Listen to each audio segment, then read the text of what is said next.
So, stuffing with celery or without? I don't need stuffing. If I find celery in my stuffing, I'm cutting somebody. Also, if I find stuffing on my plate, I'm cutting somebody anyway, so... Seems like a harsh reaction to stuffing. Seems like he just wants to cut somebody. Yeah. I mean, that happens at Thanksgiving sometimes. Happy Is it really Thanksgiving if someone doesn't get cut? I'm a little uncomfortable having you come over to my house for Thanksgiving. Oh, what's the worst that could happen? We do a thing. We have a thing every year at our Thanksgiving gatherings called.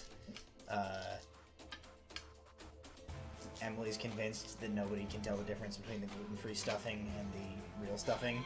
And even then by looking at it, then we does guess like correctly a every year. blind taste test. Like you won't figure it out, and everybody always knows immediately which one's the gluten-free stuffing. Yep. It's like, you won't even know. And I'm like, it's clearly that one right there. I can see it. It exudes an aura of sadness. It looks sad just from here. No, I don't like cake, so I've never liked stuffing because it's basically just like savory cake that comes out of turkey butt. Isn't that technically all bread then, Yeah. Jason? You piece of shit. I mean, yes. What are we talking about? He was like, I don't like cake. And bread is just And, savory and he cake. said, and stuffing is just savory cake. And I said, so that isn't that all bread? Yes. I just Given the opportunity, I will not eat bread. give me the normal bread. Like, why do you have to make it soggy? Here's the thing, you get stuffing, and then you also have rolls. I don't. Oh, so I don't like that I it's get a nice soggy. carb shock and I have to stab myself with an EpiPen for 3 hours. Welcome to Thanksgiving. I don't know. Yeah, I don't know what you thought Thanksgiving was. Everything is one texture. Cover everything in one gravy. color. Even your insulin shot, you cover that in gravy. Hundreds of years ago, our ancestors came to this continent, really messed up the day of the people who already lived here, and now we eat our faces off during that day. Thanks for all your natural resources That's right. I consume them. There's a great Eddie Izzard bit where he talks about like the pilgrim showing up. He's like, "Wow, look at all this land. There's nobody here." Excuse me.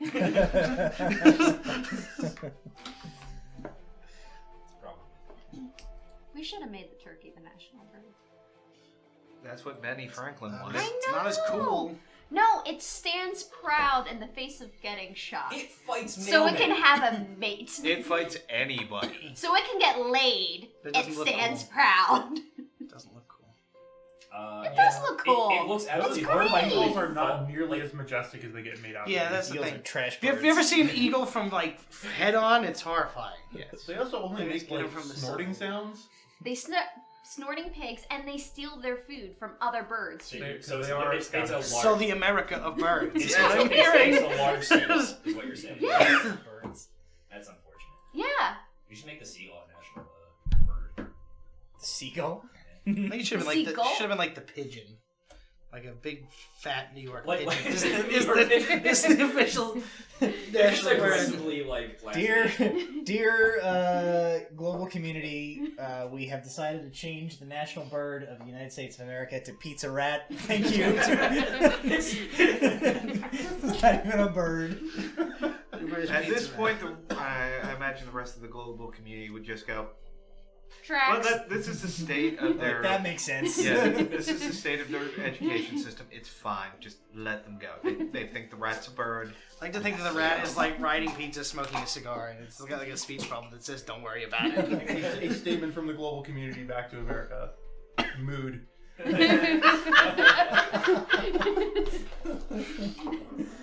Oh Could you boy. paraglide on a piece of pizza?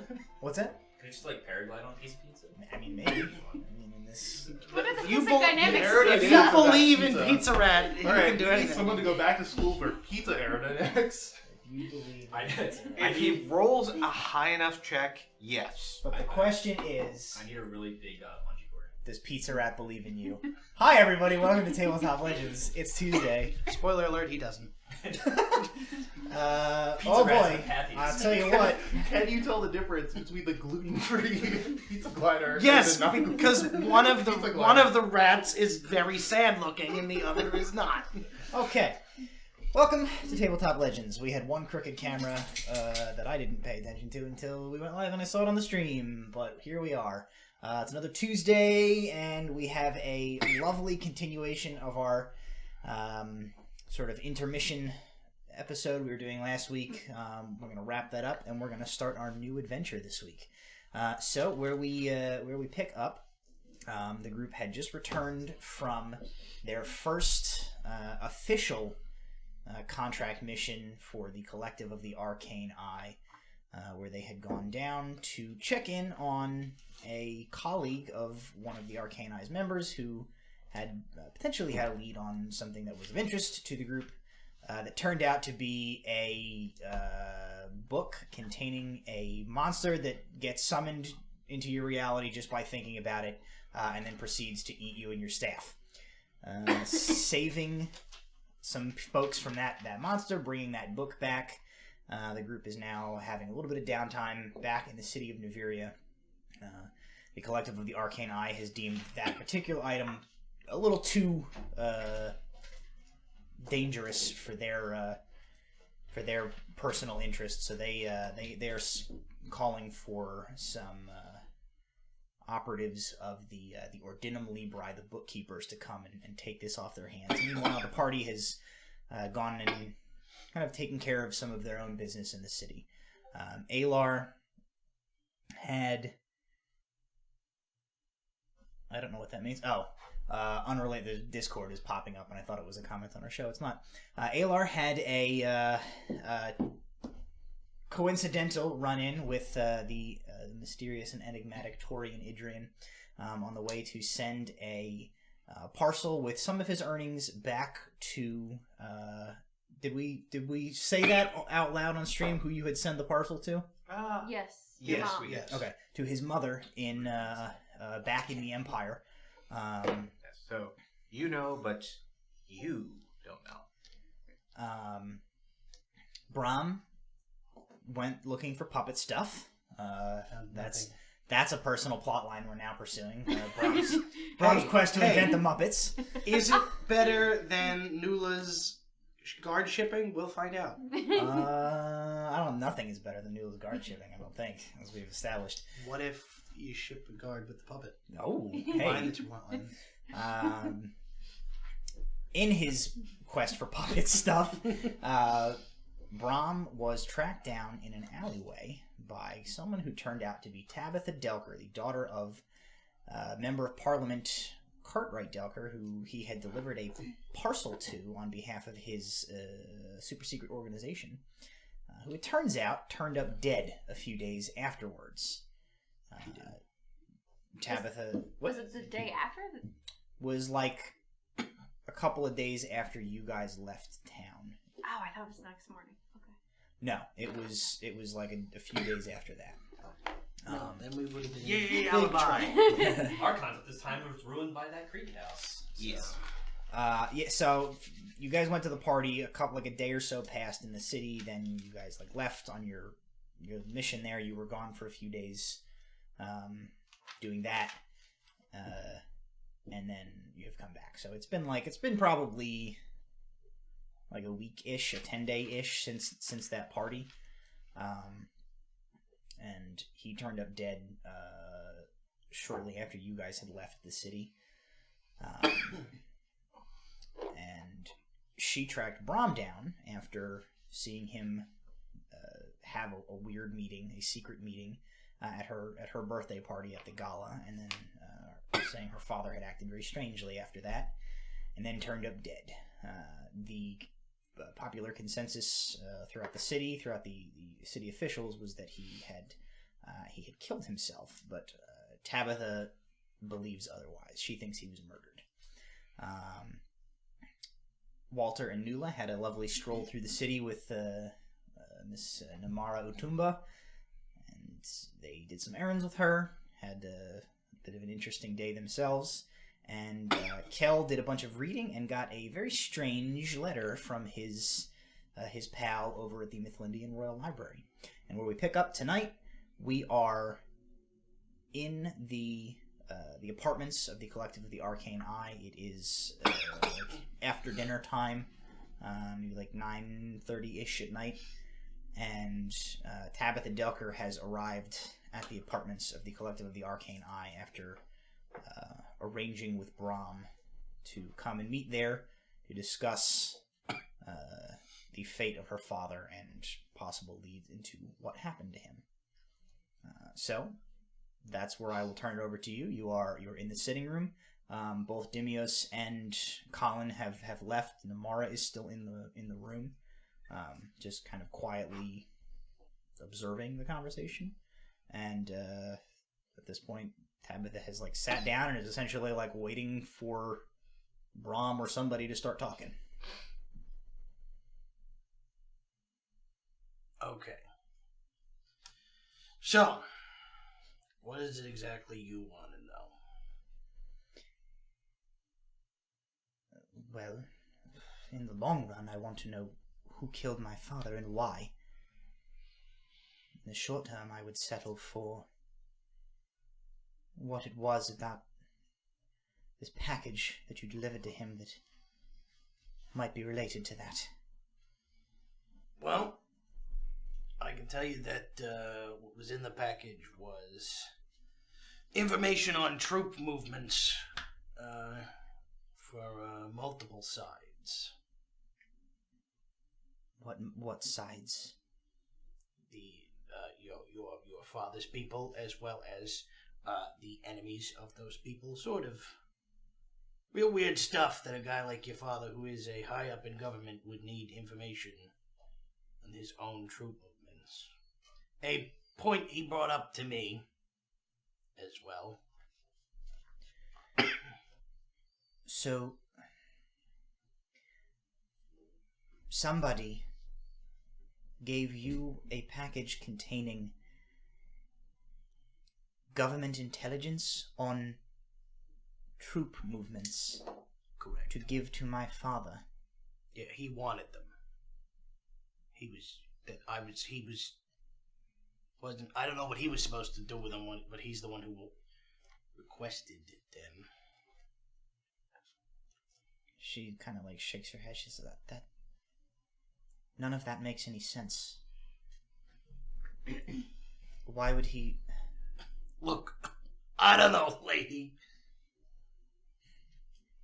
This organization, who are they? What do they do?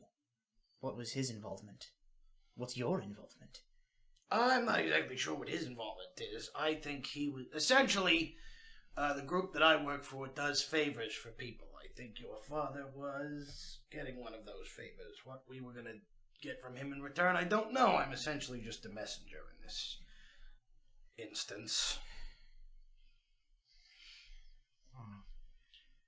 I mean, you two were there in the meeting with him. Did you notice anything? I noticed he looked really agitated. Yeah, there was something he didn't like in there, but I don't know what. Well, also, to be perfectly frank, getting military intelligence from a non-standard source.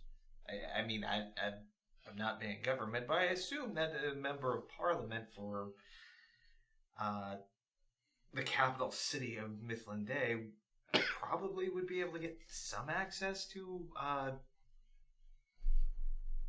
military planning or of that nature. Maybe they can, but that doesn't mean that what they are being provided is accurate.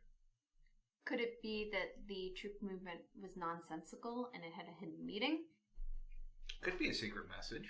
Did he say anything when you gave him this information? You said he seemed agitated, and I can certainly vouch that he seemed deeply disturbed for the days following my birthday, my party. Something in that package was of immense distress to him. He didn't really say anything specific to the package. He did ask some weirdo existential questions, though. Like what? Like, why would somebody in his position be doing something like that if it was totally on the up and up? So clearly he was up to something semi-shady. Well, not necessarily him. Well, he kind of admitted that it was not necessarily fully right what he was doing. Well, what do we mean by right? Do we mean lawful? Or do we mean right as in moral? He seemed to lead more towards the morality side of things. I don't understand what that means. Are we saying that we believe that he was less than a good person? Yeah, it's or that he was stepping outside the bounds of the law? It's hard to tell because he didn't really talk specifically about. I refuse to believe that my father would involve himself willingly in anything that would bring harm to the kingdom of Mythland. I don't know that he did it willingly.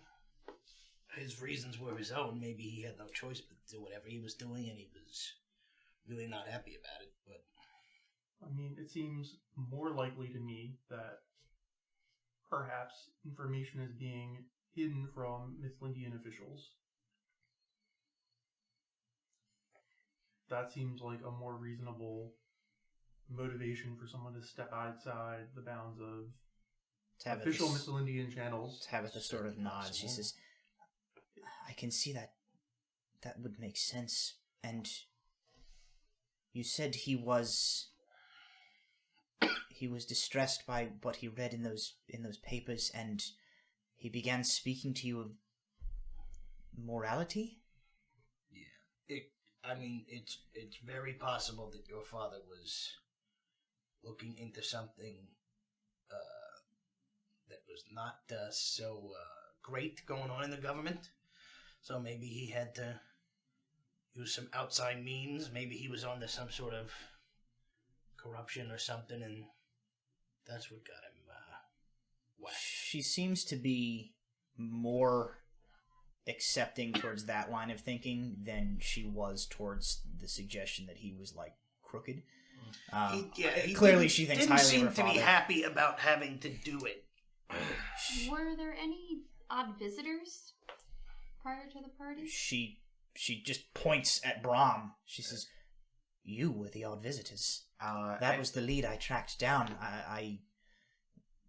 We interacted at my party, as you remember. I knew that you were strangers, and I knew that you had met with my father. This was the lead I followed. No, after you. Any government officials that paid house visits to your father? She shakes her head. No, not that I'm aware of. Does your father have a place where he keeps private papers or She that nods. You know about? She says, I'm fairly familiar with the hidden safe boxes in our house. My father was adamant that I be more than a simple, vapid nobleman's daughter. It's one of the things I did when I realized that the ring was missing from his body. I knew he never took it off, but I didn't want to jump to conclusions. I searched high and low in the house and all of the safe locations, the safe that he has hidden in his study, a few other places, to make sure it wasn't there. Not only did I not find the ring, I didn't come across any documents such as you have described, so I wasn't looking for them at the time. I shall conduct another search, but it seems possible that not only whoever did this took the ring, those documents were taken as well, perhaps. Or destroyed. She nods. Or destroyed. I'll check the fireplaces as well at the estate. Did he have any chance he could have those papers at his office? She says, it's possible. I'm sure I can invent a pretense to gain access to that. As his daughter, I have the liberty to go through his personal Doesn't like effects. to look, but chances are he wouldn't have hid something that important in the office. It's much easier to get into an office than his home. Or hiding in a plain sight. Yeah. Did your father have any sort of political rivals or anybody else in the government that he really, really disliked? Or really, really disliked him? Just, nothing more than the usual. Certainly in politics, one accumulates enemies, but nothing so much to the degree of conspiracy or murder that I have ever known about. My father's political leanings were not particularly radical in either direction. Any recent initiatives that he took a stand on that were quite unpopular? Shakes her head. I don't think so. Any strong allies? She says, "Oh, he has a few friends in the parliament. The group are generally sociable with one another. Most of our closer friends are outside of the government, other nobility throughout the city." She's kind of quiet for a moment. She says, "I think for now, I am willing to continue to trust that you're being honest with me, Mr. Replak. You have given me some things to think on and some further investigation of my home and my father's office to do. And I think it does seem that my first lead bringing me to you has not turned up my father's murderer. It has given me some suspects. As much as I hate to think of it, the Mittlindian government itself is potentially involved in whatever this business about documents and troop movements is. And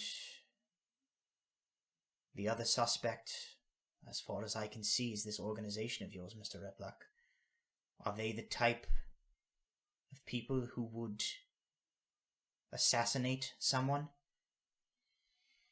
Do they do favors or favors? We're not usually the assassinate type, but if they had wanted him dead, they wouldn't have sent me in to do other stuff first. She kind of scratches her chin.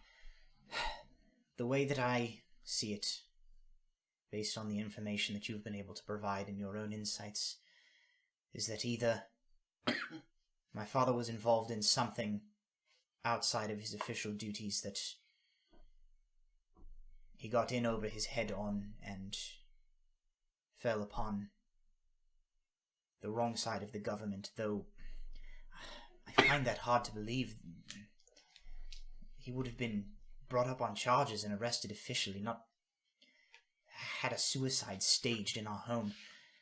The other option is that whatever his involvement with this organization, whatever their goals are, or their tasks were, as you say, he received this information from them, and he was greatly distressed by it. Perhaps he was involved in something with them, and he got cold feet, and thus was eliminated by them. I don't know. I don't know that seems... I didn't know your father very well. He just stopped in along with our friend here to deliver a package, but that doesn't seem especially reasonable to me. What reason would he have to reach out to that organization if it wasn't for something he needed? She thinks I don't know. It seems he requested this information specifically. Presumably, your company. What I can tell you is that my organization, whenever they need somebody out of the way, they don't really ever do it themselves. They sort of apply pressure and little here and there to other parties to sort of get people to do it themselves. He was aware that he was expecting a package, right? That's why you were able to get into the party. So presumably it wasn't a surprise. It was prearranged somehow. So then the question is, why is he reaching out to that organization for things that he should be able to get through the government? She's thoughtful. She says, I don't pretend to know these answers. I hope that I can find further clues, but as of now, I have nothing more than these two involved parties to tie this whole horrible matter together, and I'm not ready to rule anything out, and I certainly... She kind of casts her eyes and she says, I would very much like to continue believing in the sanctity of the Mifflindian government for as long as possible. Forgive me, I'm not really from around here, but this sounds a little more similar to the way things are done back home more than what I assumed this lovely city would have. What is the nature of your government here? How did your father acquire his position in the first place? He was appointed. Members of Parliament are appointed by councils of representative nobility from various regions throughout the Mifflindian kingdom. Of course, King Aldo has ceremonial leadership of the realm, but it is the Parliament as representatives for the people through the various small fiefdoms within Mithlinde that do the actual lawmaking. Does he represent? Did he represent a specific portion of Mithlinde, or all the? At their level, they are acting on behalf of the entire kingdom. They defer to an endless repertoire of advisors from various guilds and regions throughout the kingdom. From there, who will be replacing him? She says that another individual will be elected. The parliament, the royalty, obviously is hereditary, but the parliamentary positions are filled by probably another noble who has garnered enough respect and political sway to earn the vote necessary. You seem like a smart girl. You should... I understand your want for revenge for your father, especially if you believe him to truly have been killed, murdered. But you should probably take notes at a distance. Grieve openly. But if he was made to look like he had killed himself, and you become a problem for the group that did it, with your biological parents no longer in the picture, it would not be hard to disappear you as well. She nods. She says, I will be discreet in my search. If you have a trusted bodyguard or a member of the house security force, now would be a good time to lean on them, but do so carefully. She's sort of, you can tell she's already kind of thought a lot of this through. She says, I thought I trusted the house staff, but in these times I find keeping my own counsel is the safest. I will remain in contact. I fear that further discussion now will get us nowhere. I need to continue my search, and perhaps it is a long shot, Mr. Repluck, but is there any method that you can think of within your organization that you might be able to pry for information of their involvement with with my father? I could ask some people. She nods. She says, that is all that I can think to do at this point. I appreciate that you have been willing to hear me out and been honest with me. I hope that we can find a resolution to this whole thing. I have a few more questions before you leave, if you don't mind. Of course. Do you know if there's anything special about the ring that he was never seen without? Is there a reason that he always kept it on him?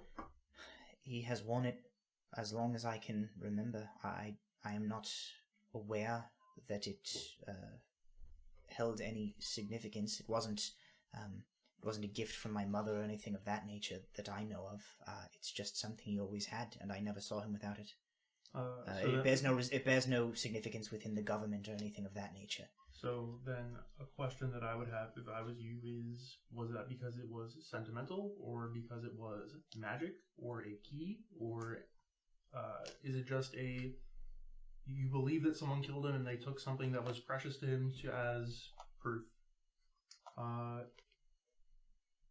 Other things that I would think about if I were you, I suppose. Who in the government, presuming that your father was going outside the government because he didn't have access to the information he wanted, or because he believed that what he was getting was not accurate, getting that information would make him distressed. Presumably for the same reasons that you want to believe in the sanctity of the government. But if you got information that was contradictory to what they were telling you, I'm sure you would be similarly distressed.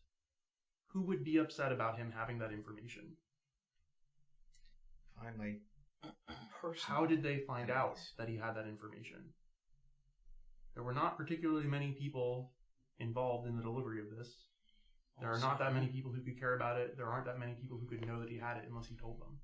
Also, do we know what happened to that package that I delivered? She nods. I will hopefully find as many answers as this in my investigations as I can. And I will think on this. I am attempting to approach this as impartially and rationally as I can. I just want to know what happened to my father, regardless of the result on my worldview.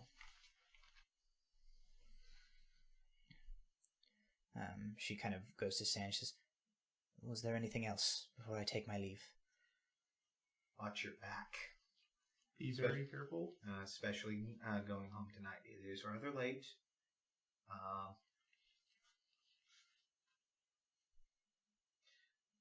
You want someone watching your back, at least until you reach presumably more patrolled quarters.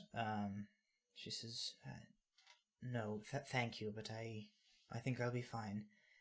She gives a little bit of a rueful smile. She says, I've been sneaking around the city since I was quite young. I'm fairly competent, and I will be careful.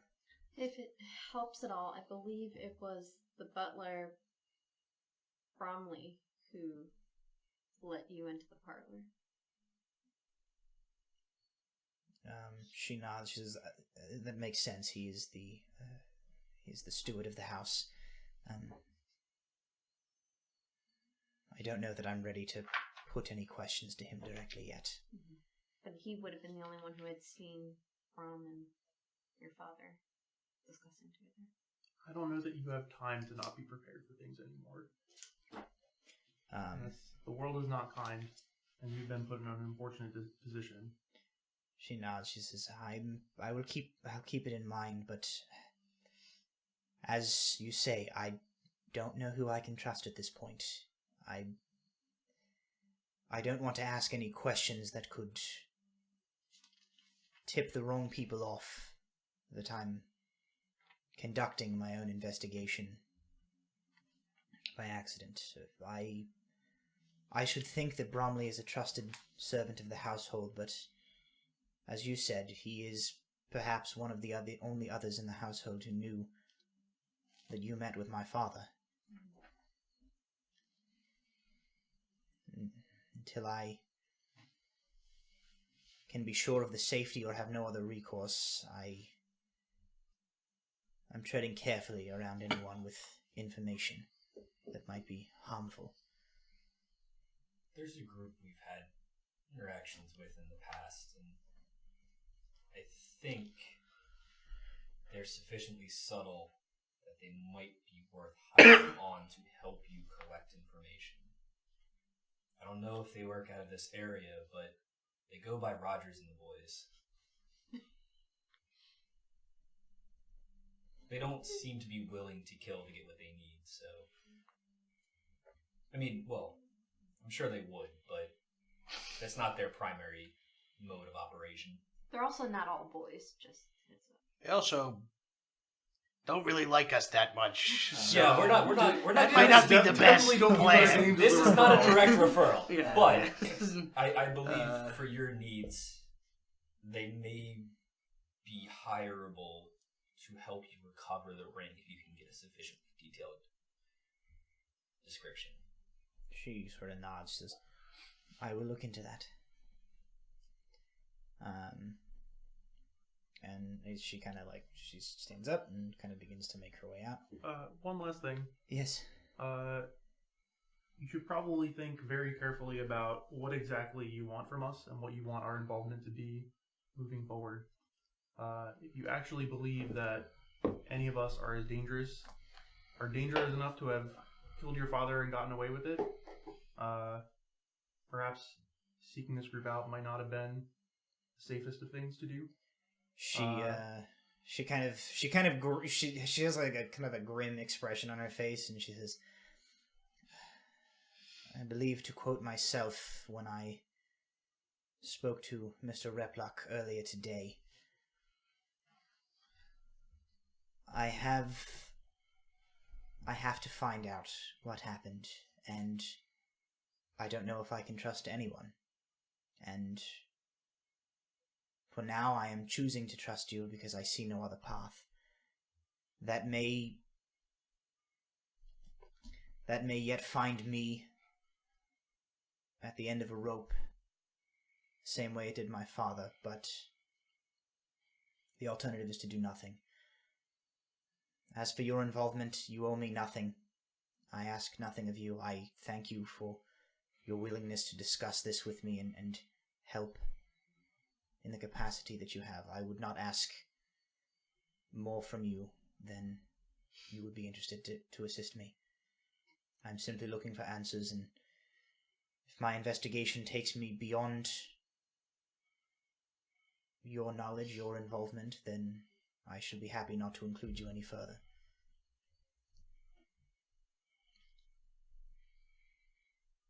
And she kind of still sort of looking a little resigned. She says, and I can stand here confidently and say that no one knows where I am right now, and if you were the type of people who were skilled and dangerous enough to have killed my father and gotten away from it, I would be unlikely to leave this building alive. She kind of shrugs and she says, either I can trust you or I can't. And with that, she turns and she leaves. Well, that was fun.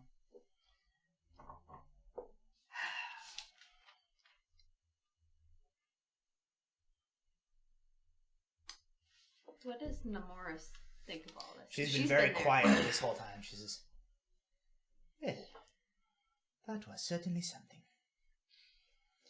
She sort of, there's like a furrow between her and her eyes appears. She creases and she says, just to confirm,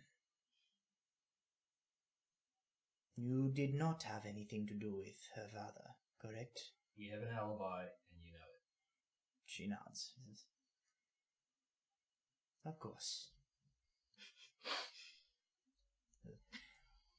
I do not know what to think, but the girl has the right outlook for now. She is not discounting any possibilities. I think you have given her sufficient insight to continue her investigation. She sort of shrugs her shoulders and says, I would caution you with the same advice you gave her. Consider your involvement in this. If there are people dangerous enough to assassinate a politician of that level and get away with it, I would not want to be on their bad side. No.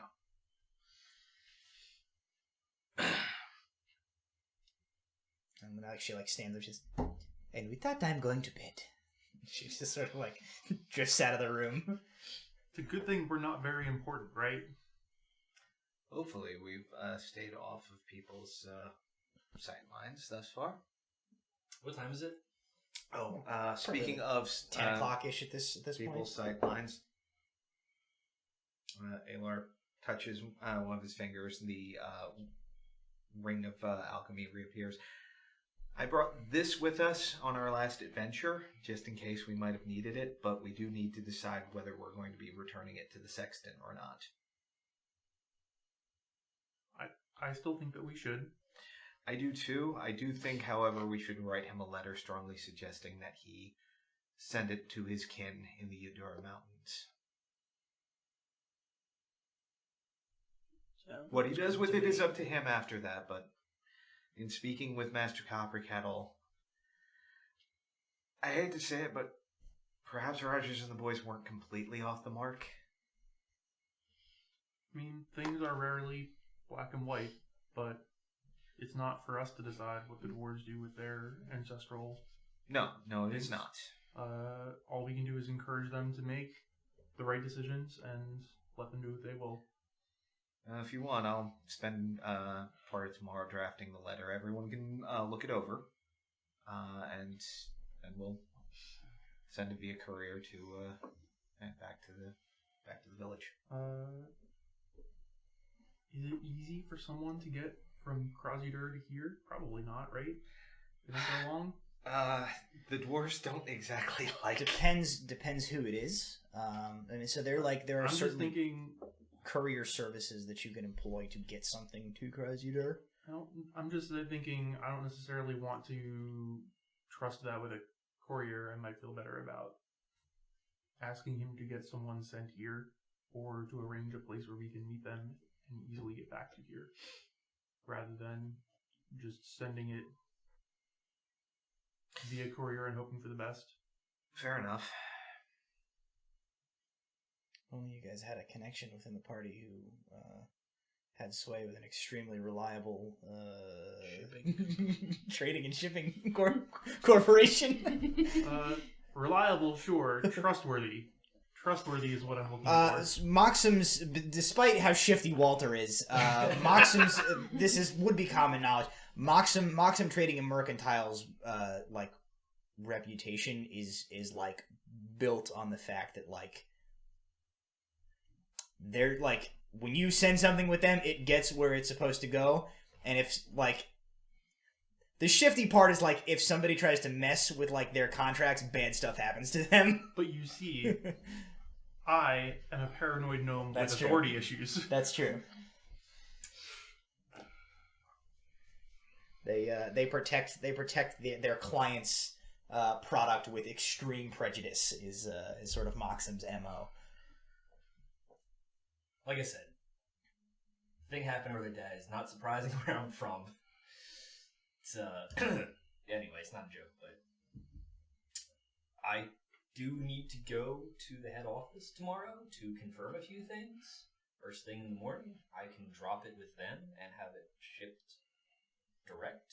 Well, then I'd better get to scribing that letter. Well, we need to find out what the Dwarfy McDwarfface wants us to do with it first. Well, it's a question of whether we want to just send him a letter or send him a letter plus the thing, right? I want us to hold on to the thing until we can hand it to someone we trust. I say send him a letter first, and then whatever he says. If he says he wants it, we send it to him. I mean, he did ask for us to return it, but fair enough. Well, he didn't ask us to return it. We said that we would do our best.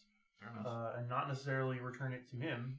You could Send it directly to the... Graduator. All right. Well, I'll send him a description of what it is,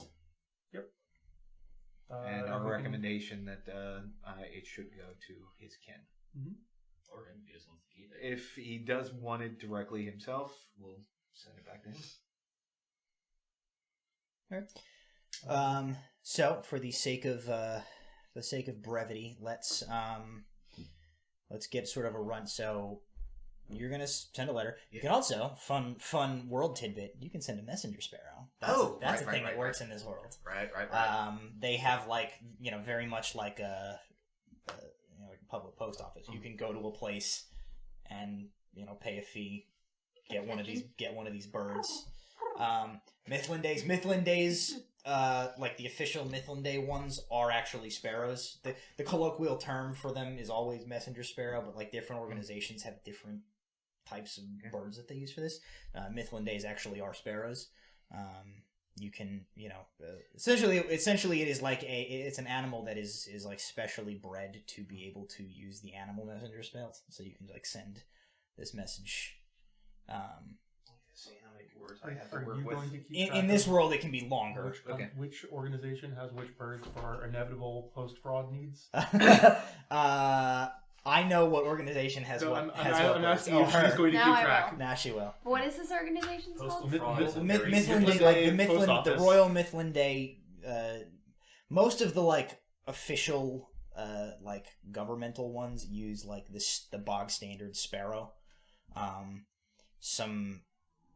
Some different organizations like the your organization, the Order of the Radiant Dawn, have I believe they're doves. They use like a white dove, I'm pretty sure. Let me just look here. Sorry, I'm just thinking back to that video of they released white doves that are letting like crows attack, killing them. Yeah, Mithlin Day uses common sparrows. The white dove is not your organization. The white dove is the Ignean Empire. We shoot Well, those that down. that'd be common knowledge for ALR. So Yeah, Kel would probably know that too. You guys, it's common enough knowledge. The Ordinum Libra uses owls. Surprising no one. You're not a wizard. You're a paladin. I also may or may not need to visit that birdery for Birdery. reasons. There's if you need a specific birdery, there's like.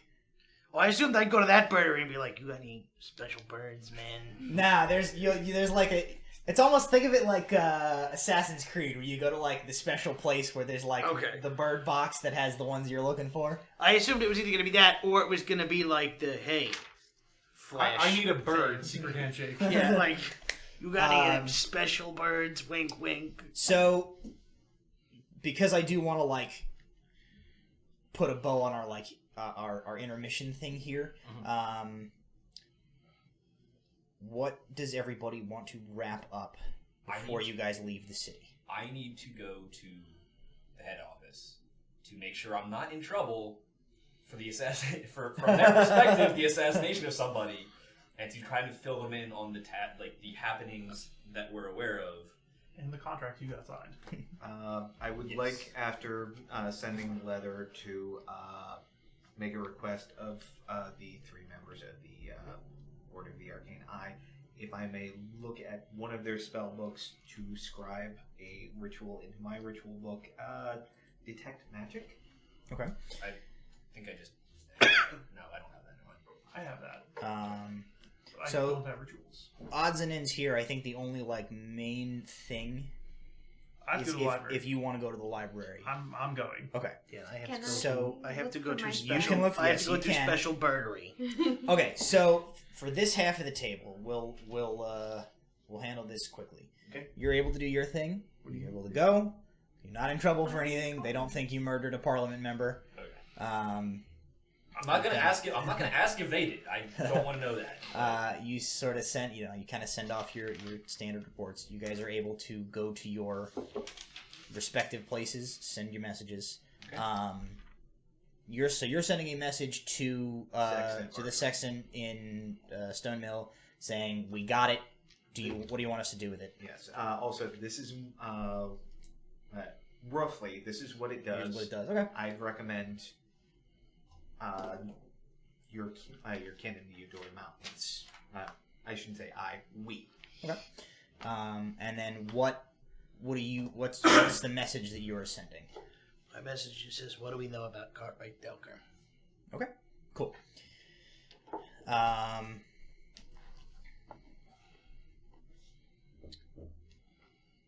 You can make an investigation check, and we'll presume this is the following day. We can play this out if you want. The wizards flat out refuse to let you look at their spellbooks. Fair enough. I have the score. How'd you do? That's a 2. Oh, okay. I was in that one. Who is the... I have the D1. I'll give you one chance to save yourself despite your crappy roll. Where do you go look for them?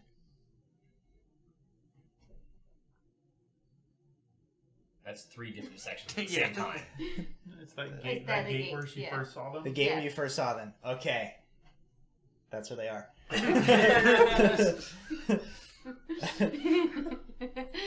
I put they're placed in a spot. I was like, if she guesses it, we'll give it to her.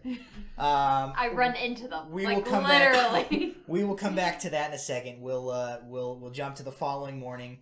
Sure. We'll say that by around when you guys kind of are dispersing on your various tasks in the morning, after telling you that Dimios is polite about it, Namara is like bemused, and Colin tells you he's gonna like crack your skull open if you ever ask about his spell book again.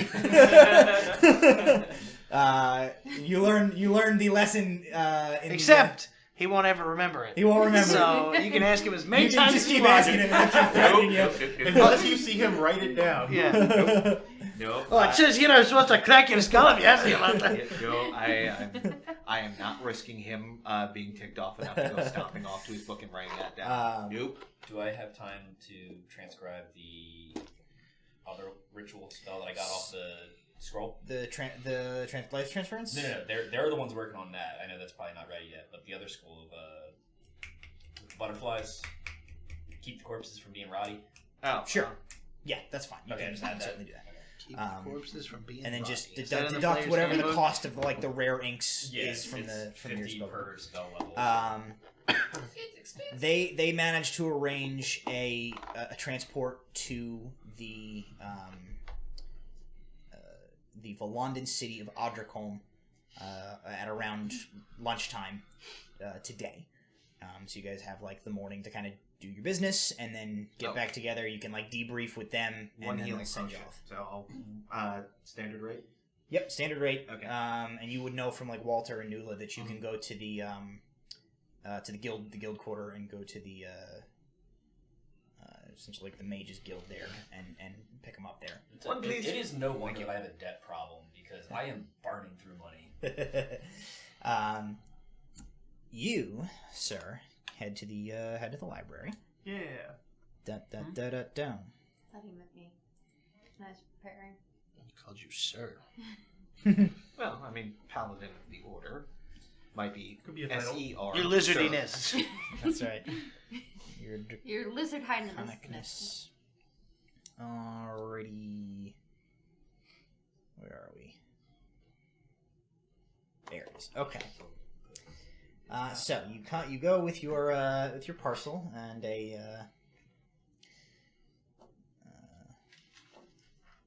Do you need a refresher on what your note said, or are you good to go? I think I'm okay. Okay. I am Zeligot Dargans. You are I'm Zeligot Dargans. visiting Archivist Bertram Flick. Okay. So you head to the library. You have your your Mythlindian Royal Library Scholastic Patronage and Pizza Party punch card in Zeligot Dargans' name with 9 out of 10 punches. Are you bringing one of your fancy books with you? I am bringing The Fall. Okay. So you take your punch card, you take your tome, to the library, and same as before, you make your way in. You enter into the large main chamber, and kind of pass through to that the tall circular portion with all those like crazy ladders. And after a few minutes of kind of waiting around, Archivist Flick comes from like a side room somewhere, and he has like a stack of books in his hand. He catches your eye. He kind of quickly goes over and he looks between you, and he just like puts the books onto shelves, and clearly they're not like according to the ye old Dewey Decimal System. And he's like distressed. And It's okay. You can take a couple minutes if you want. I'll be here. he comes back. He says, no, nope. Well, this is okay. Yep, you got my letter. Yeah. Cool.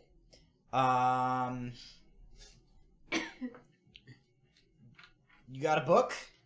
I have a book. He looks at it and says, I bet that one will do. Okay. Cool. Well, Mr. Dargins, he says, and like two other archivists are like, shh. I don't know why I yelled like that. I was trying to don't be either. You sound awfully uncomfortable. I'm generally uncomfortable. I'm extra uncomfortable right now. Let's just come with me. And he just like That's a shirt. Generally uncomfortable. I'm extra uncomfortable now. And he just ushers you. Holidays. He takes you through a side door, and brings you to a portion of the library that you'd not seen so far. It is another decently sized room. There's no books in this room. There's like a bunch of different busts of who you take to be like scholarly people. But there is a large set of double doors at the other end of the room, and then there is a big desk behind which a very like senior looking archivist is sitting. And Archivist Flick brings you up to this man, and he says,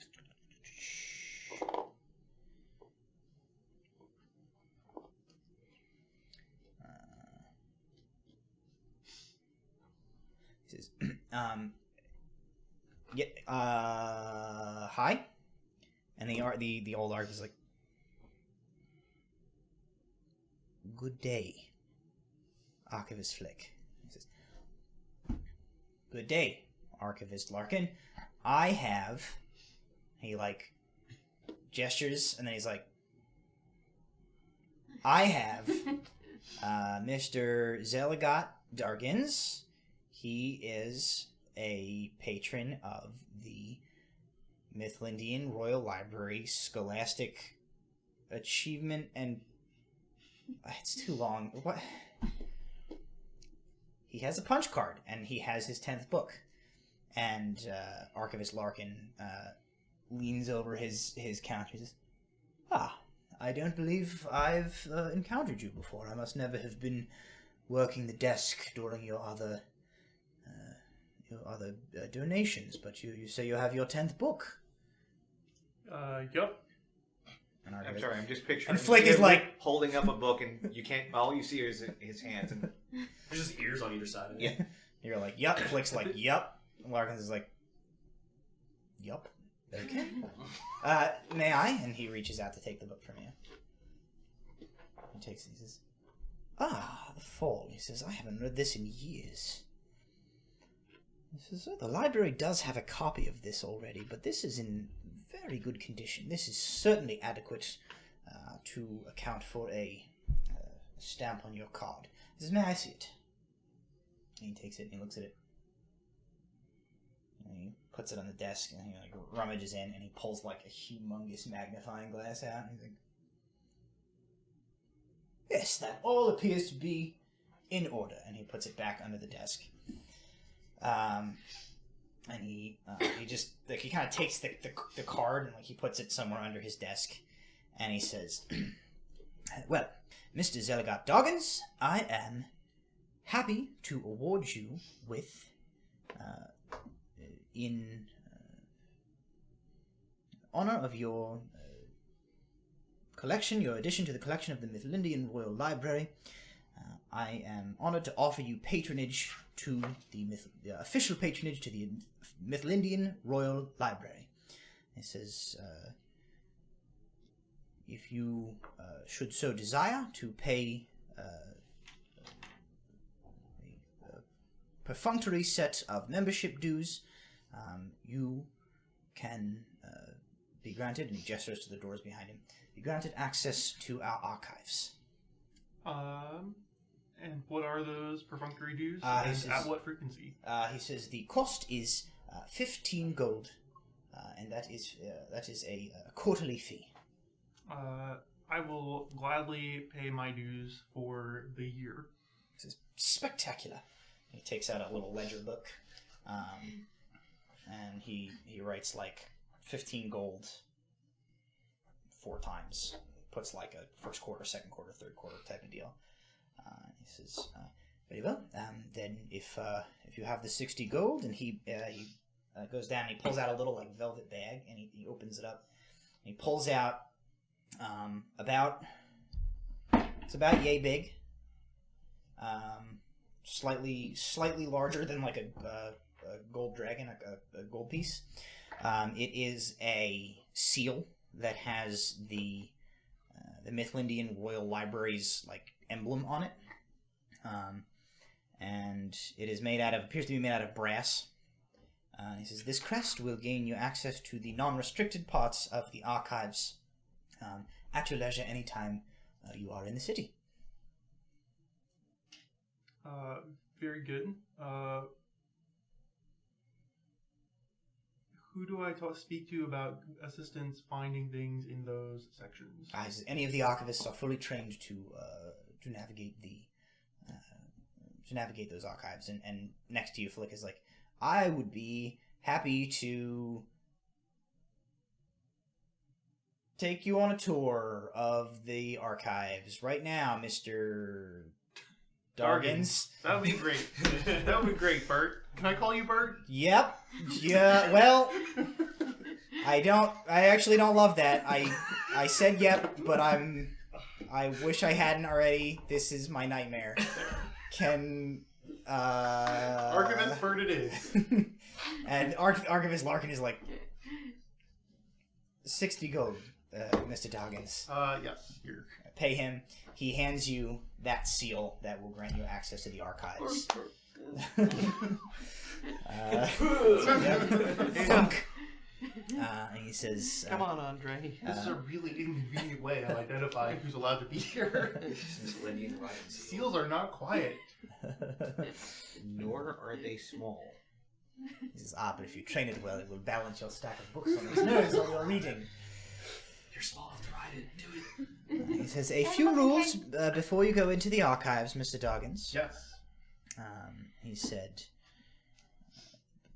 No liquids.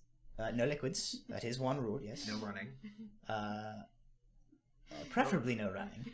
No Most importantly, You have to no wait an hour after no open flame is permitted anywhere within the archives. Reading by candlelight. Out. He reaches down and he pulls up about a grapefruit-sized glass sphere. He hands it over to you. And he says, "The command word for this object is illuminate." He says, "This is, if you're not familiar with it, it is an item called a drift globe." He says, "Simply speak the command word, it will shed sufficient light for you to read by, and it is enchanted such that it will follow along with you without your need to carry it. These are the only approved light source within..." Yes, thank you, yes. The only approved light source within the archives for safety reasons. no texts are permitted to be removed from the premises. No texting inside the. There's terrible reception down there. Sending spells, just you get them like 4 hours after the person sent it to you. No animal messengers because no animals. And he says, well, let's see, no open flames, no liquids, no running apparently. No text may be removed from the archives. You are permitted to bring parchment and ink, provided you are extremely careful with it, to copy passages from material if you so wish. And there's one more, but I don't remember what it is. No badgers. No badges. He says, I think that's... there was one about spells, but don't worry about it. The no open flames one's taken out of it. He says, well, congratulations. Did you say no fireballs? No, I'm pretty sure that was covered in the no open flames portion. He says, congratulations on your patronage to the Mythlindian Royal Library. I on behalf of all of the archivists and the Crown, thank you for your contributions to our archives, and I do hope that a boundless wealth of knowledge and information awaits ahead of you. And he kind of like gives you sort of a... He's like seated behind a desk, so he like does sort of one of these. And then Archivist Flick is like, okay, yep, cool. All right, let's tour. Tour, sure. Let's go. And he like takes you off. Lead away, Archivist Bert. He's like, I hate this. Okay. You enter into through these double doors, and it is pitch black inside. Archivist Flick also grabbed a drift glove, which he illuminate, and it begins hovering up like beside his head, and glowing in this area. You are in a what appears to be a fairly large room. It's hard to tell because it is floor-to-ceiling shelves with books.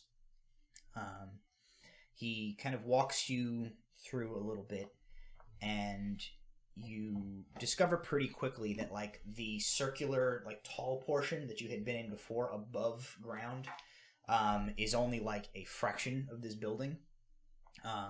Rather than going like up as you go in, the building goes down. So you know that the library is kind of at the top of sort of a hill.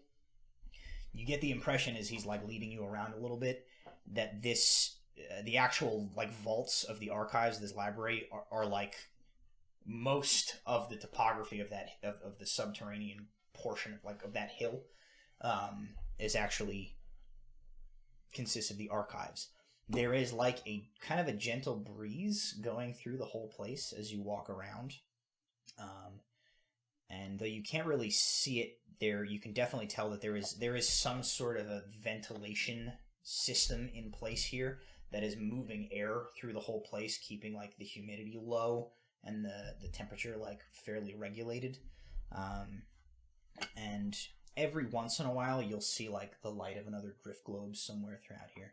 But he leads you down a couple of levels, and he says, he kind of like looks down a few aisles, and once he's sure you are alone, he says, okay, Kel, so there's a weird thing. We talked about books and things, and you didn't like the river fishing books. But you said to me that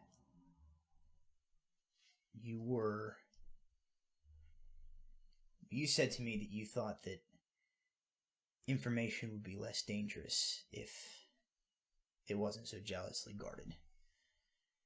And I thought a lot about that. And I thought maybe you were onto something. So, well, at first I was gonna look for some of the stuff that you had talked about.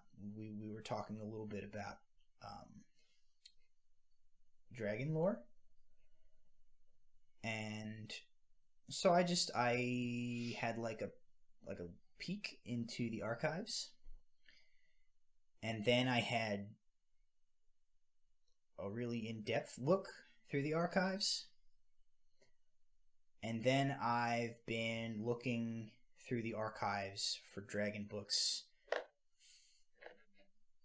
pretty much every day for the past like 5 days. Uh-huh. And you found a bunch of stuff. I found what's the opposite of a bunch of stuff? Nothing. Well, and he looks at you, he's like, and that's really weird. He's like, I don't just mean I didn't find anything super interesting or like revelatory, but aside from like a couple of books that just in passing mention like a couple of the really like big name dragons from the Invarian Empire's like dragon crusades, he's like, there's not anything in the archives. Not about no scientific studies of dragons, no accounts of encounters with them, not even like folklore stuff. And he kind of scratches his head. He's like, okay, so like we have like 400,000 books about river fishing, right? Yep. And he's like, no, I don't know where I was going with that. There should be something. And there's not. That's not normal. He's like, I don't know why. He's like, but I don't know. I think somebody's pulling books on dragon lore from the archives. Is there a reason that they wouldn't be in the archives? Like perhaps the restricted section that Archivist Harken mentioned? He says, I have some access to that, except for the very, very top secret like tomes that are considered magically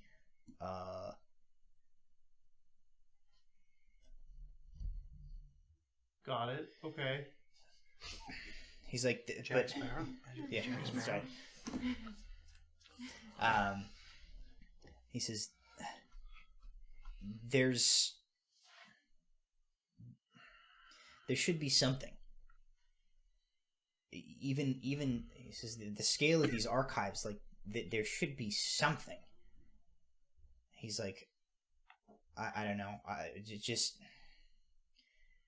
the fact that there's not even anything of like any consequence. There's so many river fishing books. Yep. So many. Yep. But there's You showed me. nothing about dragons. He's like, I don't know. I don't know what that means. I don't know.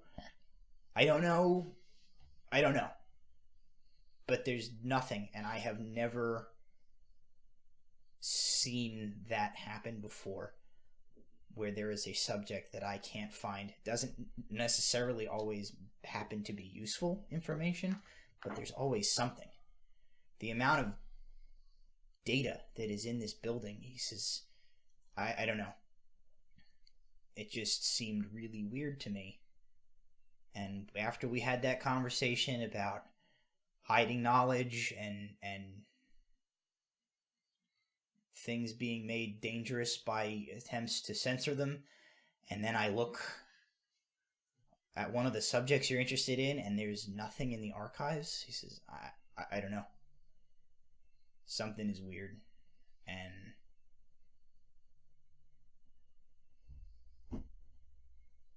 I wanted you to see it. You wanted me to see nothing. I wanted you to know about the nothing. So I wanted you to know about the nothing, and I think you were right in what you said before, so I wanted to try and get you access to this. And he gestures to the archives. Maybe it can help you learn and make some of that knowledge, like,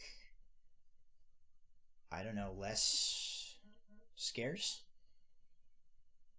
I mean, we'll see.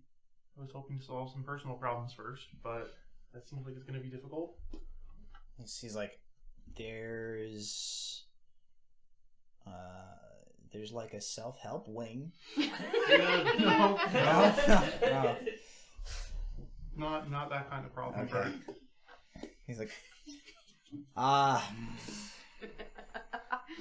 sorry, Archivist Bert. I regret all of this. Says, well, if you want to spend some time looking around, we can do that, but you have access now, and I don't know, I just wanted you to know, I'm going to keep looking into this. I just can't shake the feeling that something is going on here that shouldn't be. Well, if there is, then I suppose I intend to try to find out. I guess I'll ask a couple of questions, and then you can give me the tour and show me how the fantasy Dewey Decimal System works.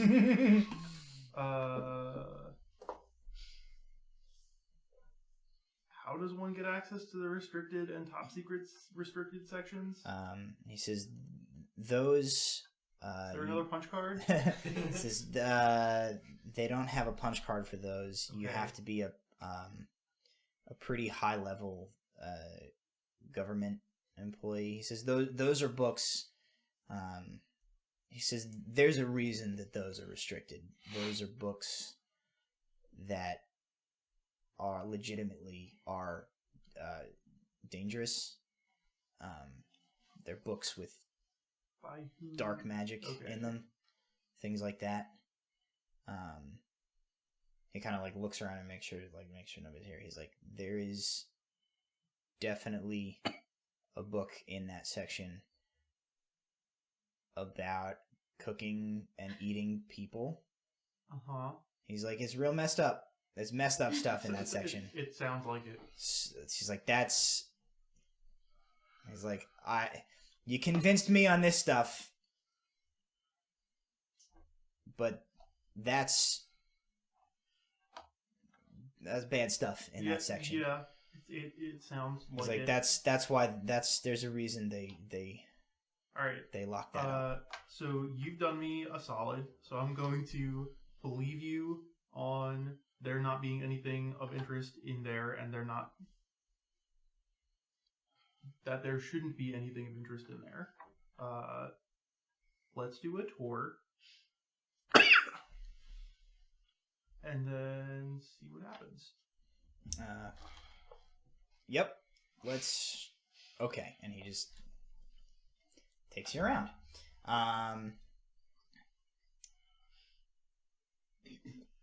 We'll say probably off camera you and I can kind of discuss some of the things you might have looked at, and I can provide you lore points that you might need.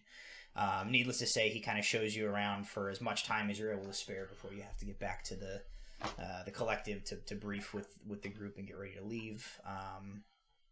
And you have access to the library when you want to come back and do research on things.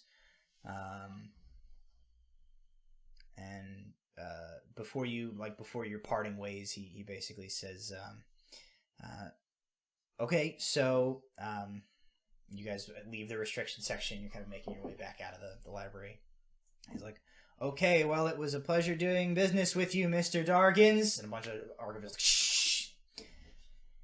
Damn it, I don't know why I did that again. It's a good thing I did this instead of espionage, because I'm bad at it. You sure are. Anyway, we can talk more when you're come through again. If I could ask for one favor for you before we part ways. I have a short list for you, don't worry. It's okay. Well, why don't you tell me yours first? You know what? Why don't you go first? Okay, I just have one thing. Okay. Please don't call me Bert anymore. You got it. I will do my best to remember that. Okay. Alright, I have a couple things. Okay. Two of them are very easy, and one of them is maybe a favor for you. We'll Okay. See. Could you look for books on two topics for me? Sure. What are they? There's nothing about dragons. Is there anything about wyverns? Wyverns. Says, yeah, I can look that up, because I'm pretty sure we have wyvern information. I'm less interested in sciencey things, although I am interested and more interested about cultural significance of wyverns historically. Second, it's sort of a weird jump from this. Could you try to find any books on puppetry? One of my friends is trying to find one of those, weird... Scratches his chin. He says, most of the books we have on puppetry are in the restricted section. I knew it! It's considered pretty evil. You know what? Do what you can. I'll see what I can do. You're right. I'm sorry I asked. I don't want to end up on any lists. The golden D20 goes to the DM. I'll see what I can find. Lastly, plot twist: Jim Henson is the big bad of the whole campaign.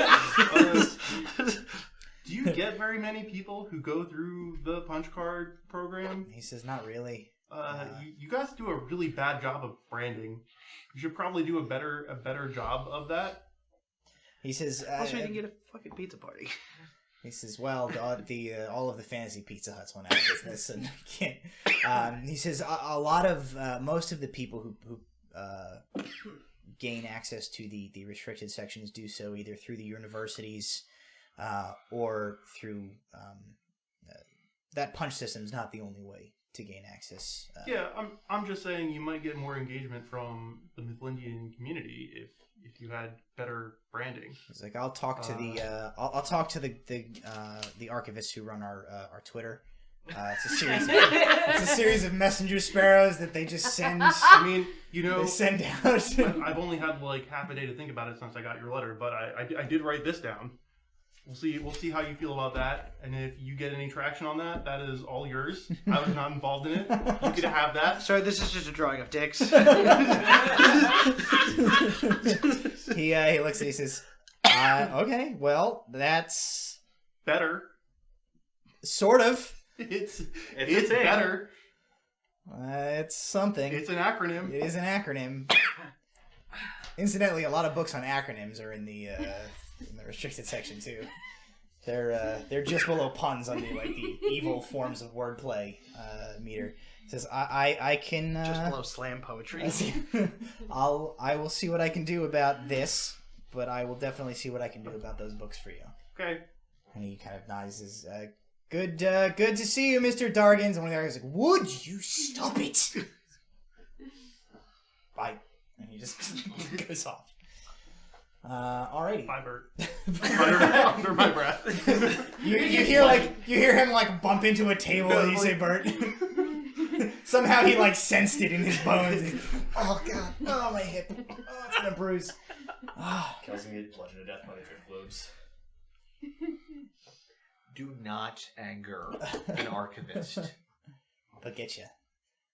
They've read all the books on puppetry. They'll paper cut you to death. Or they'll drop a shelf of books on you. It's a terrible accident. Penalties.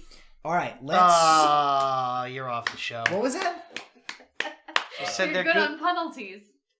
Yeah, she's off. Let's take a 5-minute break while we get the taste of that out of our mouths, and While we will be horribly shame we, Becca. we will be right back as we wrap up our little intermission here, and we get started on our next adventure. So stick with us. We'll be back super fast and continue our episode. Bye.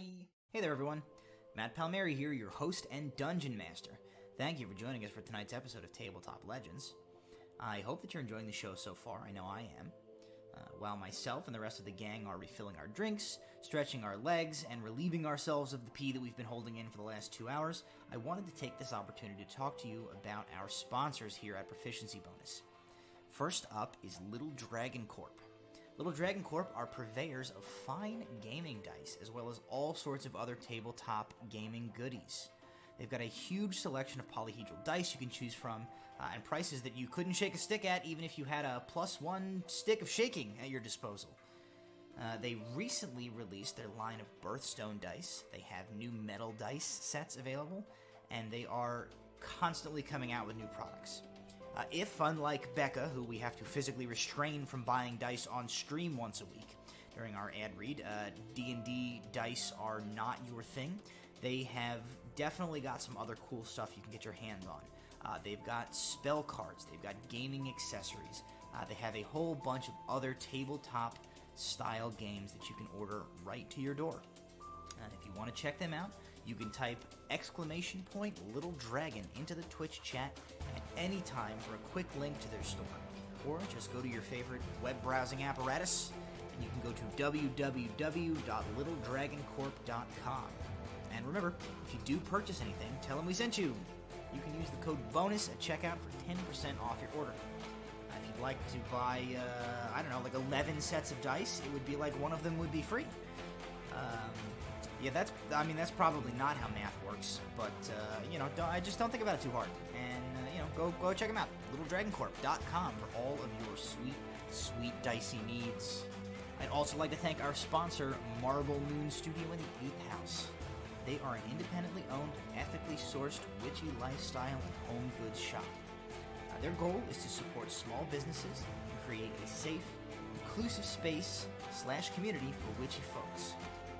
They've got just a ton of super cool merchandise that you can order online, including the widely popular Tabletop Legends Magic AF D20 mug. But hey, it's just not all mugs over there. It's not just like they're not an entire store filled with mugs. I mean, not that there's anything wrong with stores filled with mugs. If you're a mug store, I mean, that's a great business plan and good for you. And call me. We'll set up a sponsorship. But Marble Moon Studio in the 8th House, well, they've got way more than that. They've got all sorts of things. They've got wall art. They've got candles. They've got apparel. I mean, you don't need to listen to me just like list off a bunch of random products off of their site. You can take a look at the sweet montage that I'm probably going to edit into the background of this audio. Better yet, just go to their website. You can look for yourself and not have me read it to you like an idiot. You can find them online at either marblemoonstudio.com or shopthe8thhouse.com. I've met both of the ladies who run this business in person. They're awesome. They're awesome people. You need to go buy things from them right now. Thank you, Marble Moon Studio and the 8th House, for supporting us and our silly Dungeons & Dragons mess around. We love you, and, hit me up about a cut of that sweet mug money. Hey, if you'd like to sponsor an episode of Tabletop Legends, maybe you want to give a shout out to your website, your business, or a podcast of your very own, you can do that. Send an email to tabletoplegendsdnd@gmail.com. That's tabletoplegendsd, the letter N, D, @gmail.com. It doesn't just have to be a business. Maybe you want to promote, maybe you just you're really good at kickflips and you want people to know that. You can do that.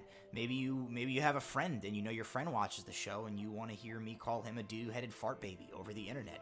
We can do that. Send me an email. We'll work something out. Maybe you've been working up the courage to ask out the girl you like and you just can't bring yourself to do it. Why not pay a podcast host to do it for you? I don't see how it couldn't work. send us a message at tabletoplegendsdnd@gmail.com, and all of your dreams can come true, no matter how ridiculous they are. Well, anyway, that's all I've got from you. I have talked long enough. Please enjoy the ear candy, sweet sounds of our royalty-free background music for another few minutes or so until we return for the rest of our episode. Thank you. I love you. I didn't mean to say it, but there it is. Now it's out there. We have to deal with this now. But we'll deal with it after the rest of the show.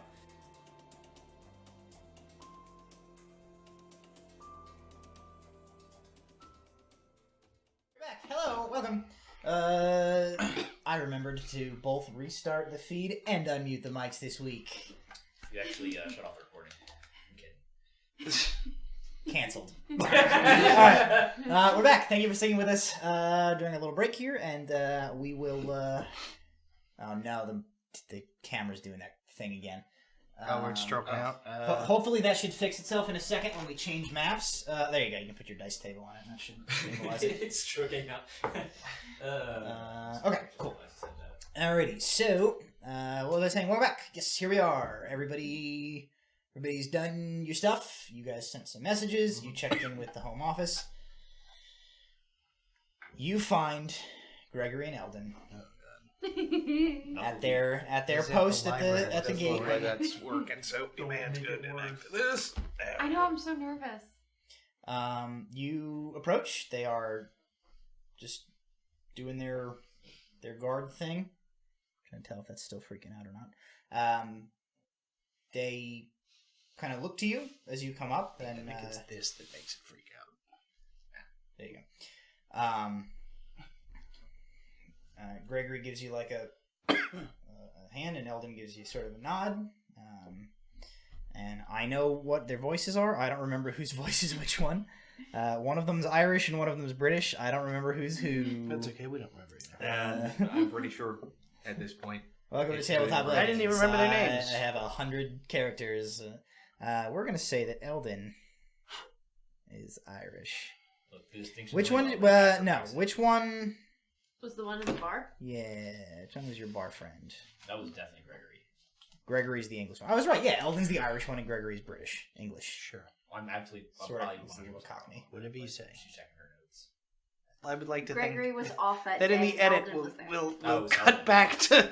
There'll be a brief clip of them having the exact No, opposite voices. Yeah. So Eldon is not the one you spoke to. That was the last time you spoke to Gregory in the tavern. No, I spoke to Then you Eldon. found Eldon later, and Gregory was not there that day. Eldon is the Irish one, and Gregory is the one that you spoke to. Gregory does not give you an indication that he's mad at you, or really any acknowledgement of your guys' last interaction. You don't know, you got him a little drunk, so maybe you don't know if he doesn't remember. The two of them. There's no you don't get a weird energy towards you or towards each other from the two of them, so it seems like things are back to normal. Nothing has been irreparably damaged. And so they just kind of they greet you. Morning, Miss Dula. How are you doing today?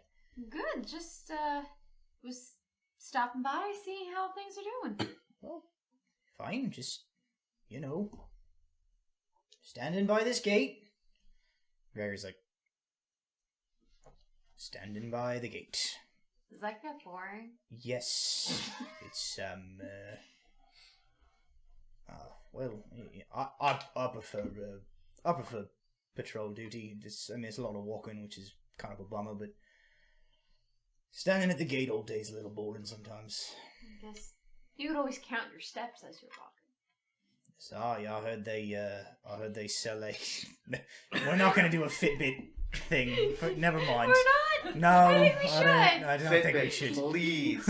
Yeah, sponsor I us. don't think we need to do It's that. a turtle that sits on your wrist and bobs its head each time you. That's the worst thing I've ever heard. So far. You could, I suppose, but it's more important to be, observing the public, making sure everybody's on the up and up. Diligent of the world around you. That's the god business. Alan says, so we're just passing through today. Are you out on any errands? Obviously, we're doing this. Yeah, we had traveled to one of the other towns, and it was really exciting. We saved a guy from his house. All right, like a hoarders type of situation. It was like, is it really dirty, and he had a lot of cats? I mean, he had stuff that was trying to kill him, but like it was literally trying to kill him. It wasn't a mountain stuff, it was just one stuff. I am suddenly more grateful that we get to stand by this gate all day. Yeah, but it was also exciting because there was this fantastic drink that we had, the Leaf Fall spiced coffee from Constellation Ram. It's a new hit, I heard. Oh, it hasn't reached here yet. Don't worry, it will. It's really Dollar sign good. shoulder while his eyes were like 1,000 feet away. As well, if it makes its way to Niviria, I'll be sure to give it a try. My friend invented it. Which one? One with a shovel. They kind of look at each other.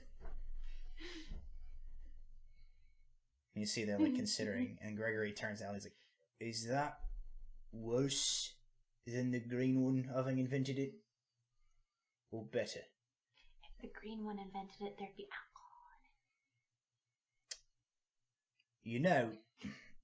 Miss Nula, I can hear you, because obviously we're having a conversation. But if there was, say, like, I don't know, some sort of an audience that was depending on like a magical device which picked up the sound of your voice, There would be alcohol you'd in probably it. need to speak up just a bit.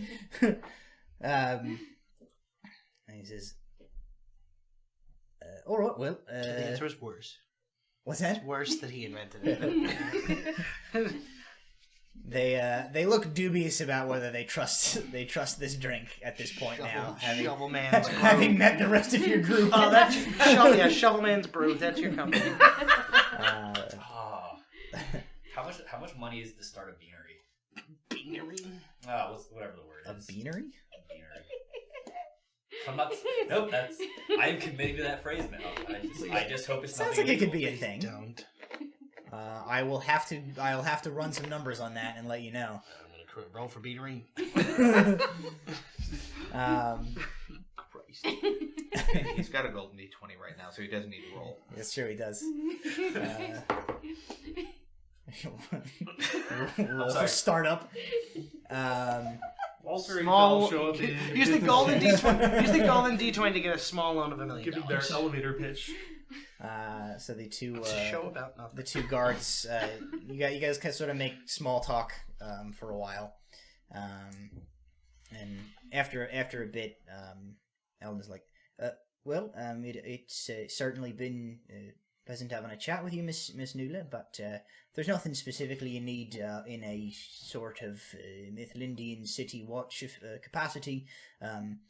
We'll have to get back to our garden duties. We're not supposed to be guarding, that is, not, with that, garden, that's what I do on my day off. I sort of I've got a nice flower bed. Oh, God. Garden duties is a different thing. I better write that down, because that's coming back to bite me in the ass later. It is. Which one was? That's Ilden talking.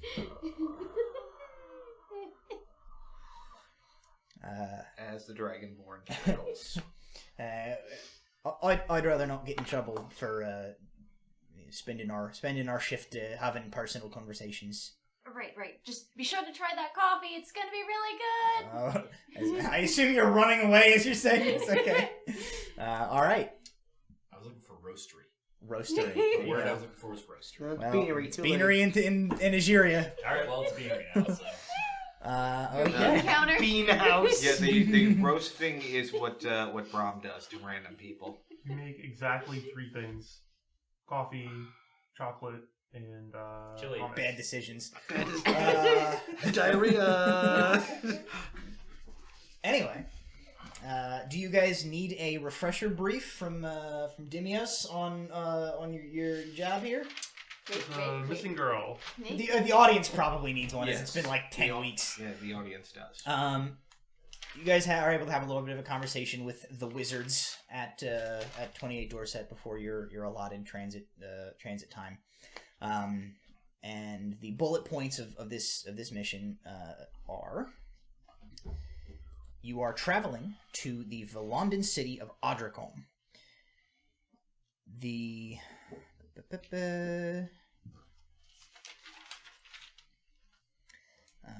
Dimios has a contact who is an investigator with the Chimera Palta peacekeeping force, which is essentially like Valon doesn't have like city watches that are on the payroll of the crown. They have like private peacekeeping forces, which are sort of a cross between like mercenaries and cops, kind of. And this contact of his, by the name of Investigator Harken, sent him a letter. They have done correspondence and worked together for a number of years. And Harken will call on Dimios if he has a case crop up that he thinks might have a relic that would be of interest to Dimios involved, or sometimes to like ask for help if he needs like wizard advice on something. And in return for his assistance, Dimios sometimes gets a crack at some sort of a relic that might be involved in a case that Harken works. A couple of weeks ago, Harken sent a letter to Dimios saying that he was on a case. He was not very specific, but what you said was about the long and short of it. He was investigating a missing person, a missing girl, and he basically sort of hinted at the fact that he thinks something smells fishy and dark relic-y about this case, and he asked Dimios to throw him some assistance on this one, and so Dimios is sending you guys. The information he gives you about Harken is that he is human.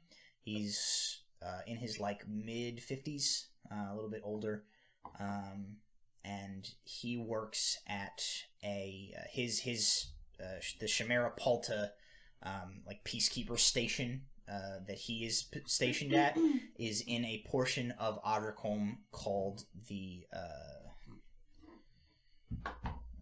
West Rise. Probably in the east of the town.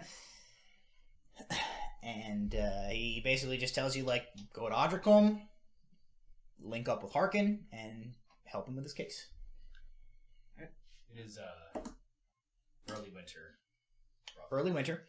We should absolutely go get Henrietta in the cart in case we have to venture out of town up there. Okay. Dimios says, You're not just teleporting there again? you're teleporting there. He's gonna sneak in there.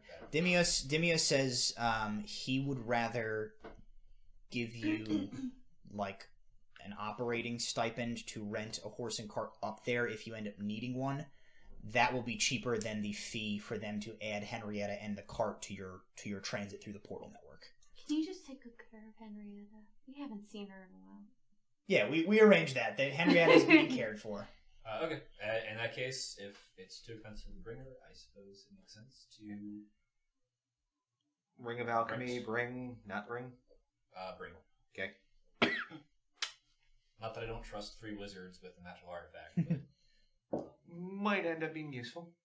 We're just keeping it with us. In case we need it in an emergency situation. Somewhere far away, Rogers is like, yeah, keep telling yourself that, chumps. Okay. Any last minute business anybody needs to take care of? Otherwise, away we go. Alrighty. I want to put on like an extra like cloak that looks exactly identical to my same clothes. we can assume that you guys either have or procure like warm clothing. Oh, It'll yeah. be colder up north than it is here. Oh, yeah. Can I get like a knitted hat that is the exact outline of my Sure. horns? But it's got like little pom poms on the tip. You sure can. Like, honestly, that makes you more terrifying. I'm gonna A, say a heavier coat, a great big scarf. I'm gonna say 2 words. Purple fur. Outstanding. Bravo, sir. My alrighty. scarf goes around my neck, but also my muzzle. Okay. Weird. It's cold. So you've clamped your own mouth shut? I'm good with that. It's cold outside. She has to use her breath weapon. She's gonna ruin that scarf. I have a little tiny one for Scooter. You guys have been there before. You head to the Nithlindian Transit Network main station. The large underground portion of the station, which has been constructed with an enormous boulder suspended above, which you learned last time was for dropping on an invading army if somebody ever cracks into their portal network and starts coming through. It is just as busy as it was before. People moving to and fro in the area, goods and people moving through the portal network, which is an enormous stone circle made of like 100 concentric rings, all runed with different coordinates, essentially, what they come out to be. The white zone is for loading. Yeah. Only. You don't wait too long. They're pretty efficient, and you have kind of like a scheduled departure time. So as you guys make your way through, you eventually take up your position, ready to make your transit next. You are joined by about a dozen other people, also making the transit to Odrikholme. And so there's a pair of halflings, male and female. They look like they could be siblings. They have like a push cart trolley thing with like a big chest on it. There are a handful of individuals wearing the colors of an equal number of different trading houses and merchant companies. There is a kind of a dignified but kindly looking woman of sort of indiscernible age. She appears to be like young-ish, but has a very like wise features about her face. She's wearing like a full like head wrap scarf similar to Nula's, except not nearly as fun. And there's an amulet hanging around her neck that is probably a holy symbol. From what you can tell, you can certainly make a religion check if you're interested. 19. 12. You are not familiar with this. You are. It is a. The amulet is an insignia of like there's sort of like some foliage, but the main feature is like a falling waterfall, and you recognize it as a holy symbol of the goddess Eldath rather, who is like a. Sometimes associated with like druidic stuff. A lot of wood elves worship Eldath, but it is like a. It's also sort of like a pacifist god, and this group all sort of gather around, ready to make the transit, and you guys step into sort of the like. Loading area, jostling a little bit, and everybody gets their belongings and everything ready to get underway as the massive portal apparatus grinds into position with that resonant ka-chunk of the rune etched rings locking into position. The illumination fills the chamber as a pretty large sized portal opens in the center of the space, through which on the other side you see a similarly sized chamber to this one. Though the space on the other side is nothing nearly so organized or clean. As you guys pass through, somebody, I assume, like, pushing Nula as her feet, like... I use Mage Hand and I dangle what appears to be a cup of Constellation Ram coffee. Oh, it smells so good, but I'm also nauseous. Come on. The only way you're getting it is going through. Sedate her and like Tensor's disc like carrier. Okay. Like a pet carrier for Nula. As you pass through, the portal snaps closed behind you, and you find yourself in what might be described as a large, vaguely like hexagonal warehouse. The building is high-ceilinged and made of heavy timber and stone. It is windowless, and the entire space is crammed with crates, barrels, boxes, carts, stalls, people, and all manner of other accoutrements of trade. The area you are standing in, near the back of this building, is like the only sort of clear space for the portal itself and sort of like a surrounding staging area. It's the only portion of the building that is kept relatively clear. Everything else looks like a cross between a bustling port and a market. Watch you. Where did you get that? We determined that there's... It's an illusion. Oh, I guess Stanfield could have made it, theoretically. Oh, illusionary coffee. Yep. The group of fellow travelers with you guys begins to disperse. I'm sorry, but it's the only way to get you across. You sure have. Man with no deception skill. Silent image is a heck of a thing. Looking around, you see plenty of things for sale or trade. It's mostly run-of-the-mill, mundane variety stuff. Meats, cloth, grain, simple tools, all manner of other just like standard market stuff. And at the far side of the building from where you guys are, there is a large door. You should absolutely get moving before some of the people try selling this stuff, because that's probably going to happen as soon as they think we have money. Watch your point. Joke's on them. Joke is on them, but it's for the best. I don't like dealing with it. Alright, off we go. Okay.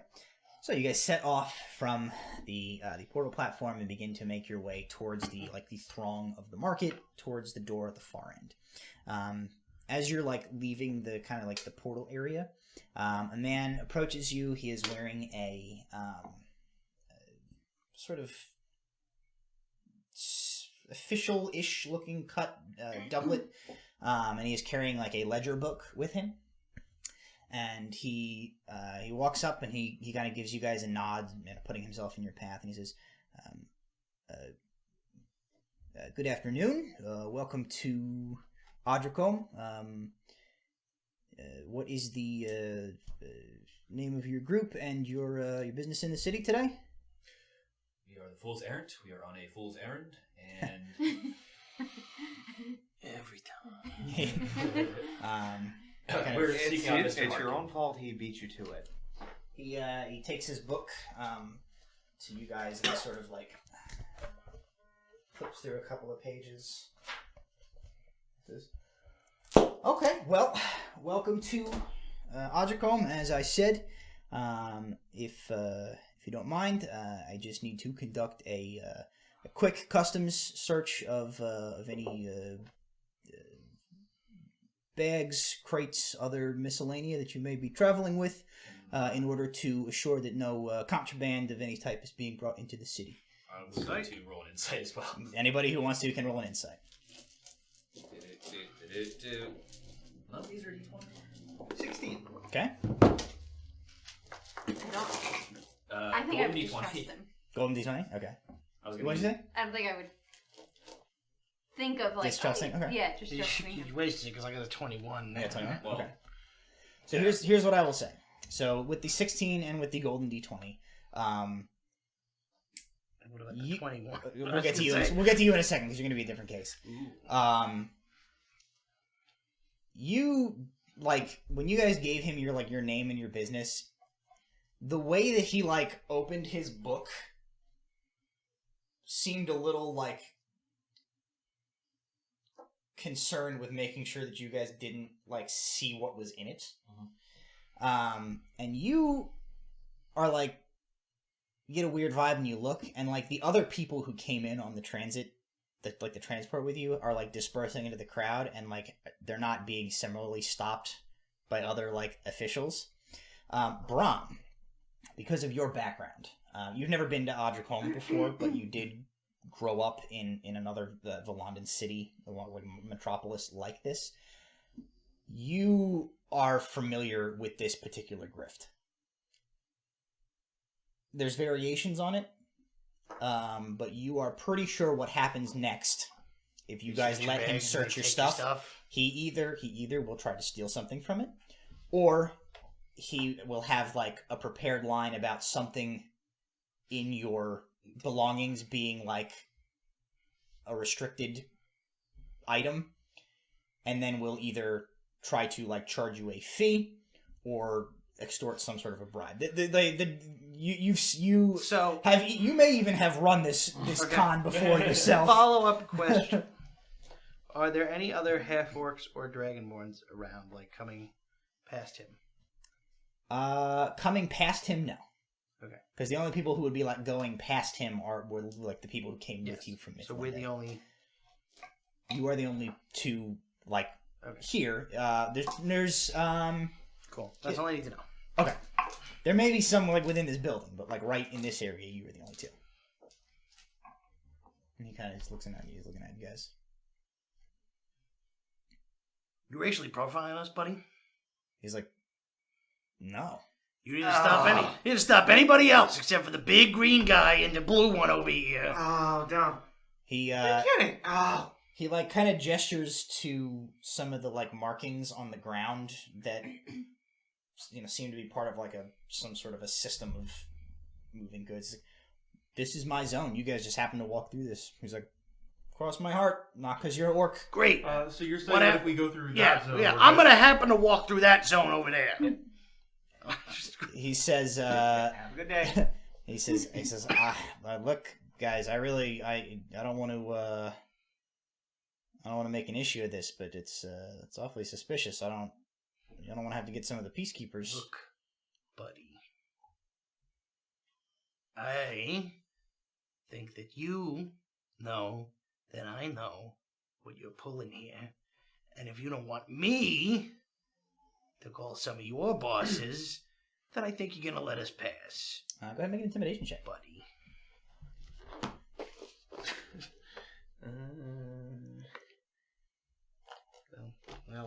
Well.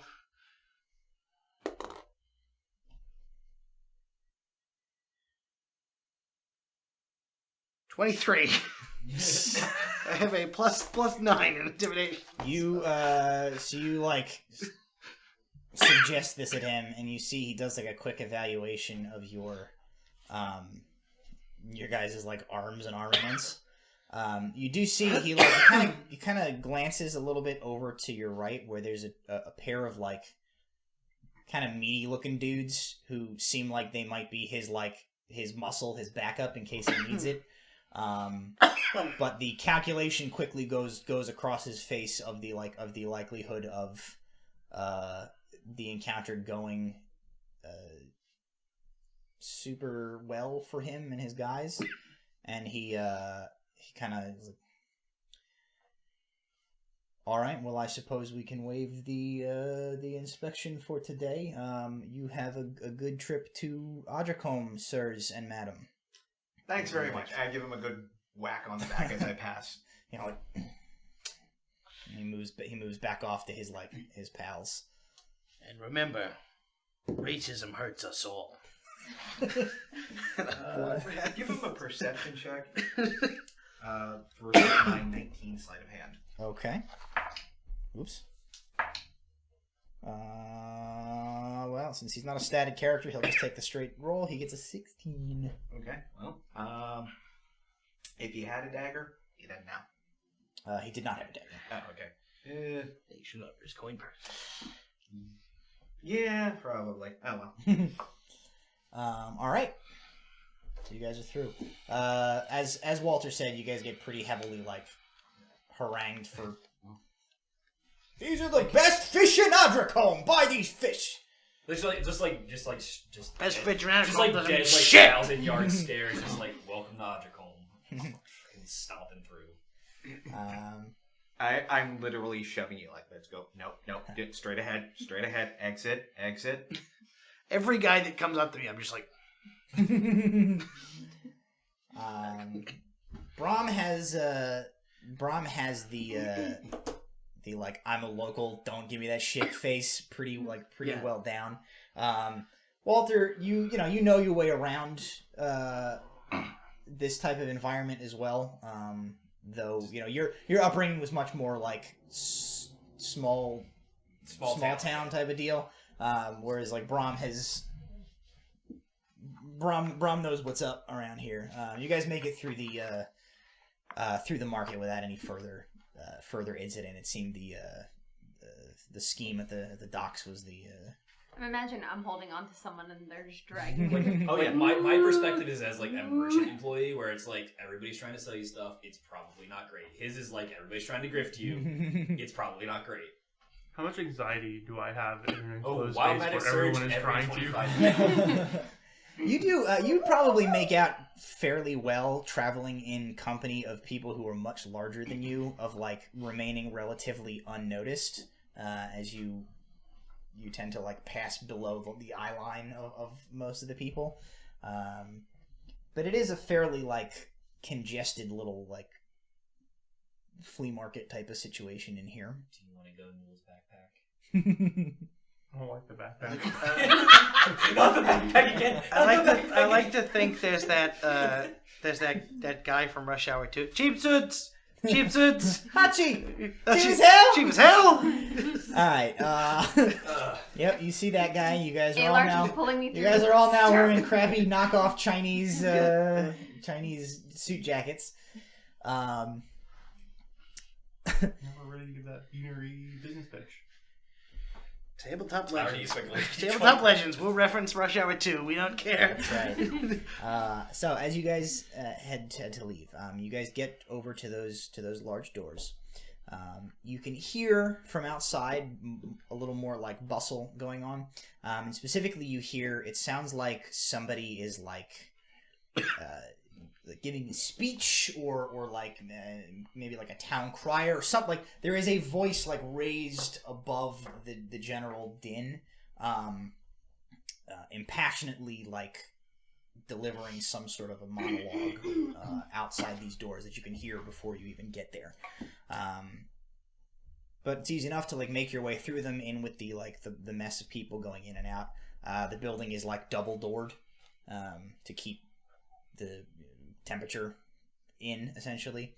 As you pass outside of that second set of doors, you find yourself outside on a bright, clear day. There is a chilled wind breezing in from behind you, coming from the north across an expansive lake. It's much colder here than it was in Niviria, though it's not like so bitter that it's biting through your cloaks and your warm clothing. The building you just stepped out of appears to be situated on. You're standing on some sort of a large, man-made looking island. You can give me a second on that one. Around this island, you see there are all manner of docks that like bristle out, extending into the water like spines on a sea urchin almost, like all around it. There is a wide boulevard you see on this island part, encircling the transit station, the building behind you, which as you exit, you pass over like a short like bridge, and you see that the building itself is on like a secondary platform that is not attached to like the rest of this island thing, as if like the island thing is a donut and the transit station is on like a thing in the center of it. You are immediately reminded of the like the Mythlindian setup of like drop a big rock on the transit station. They'll cut the bridge. And your thought immediately goes to like their solution is like drop the building into the lake. There's a wide boulevard encircling the transit station / market, upon which more tents, stalls, and wagons have been situated. About 60 feet ahead of you are a pair of matching stone bridges, which connect this little hub of commerce to the shore, about 200 feet beyond. And beyond that, you can see the city of Odrikholme sprawling into the distance. We can go ahead and move this to which the camera's also probably gonna stroke out. Well, Yeah. It's colored. Damn it, I colored it specifically to try and keep that. I from think it's happening. just because it's It's so the small. Detail. Yeah, it's the details. Let's see if we can.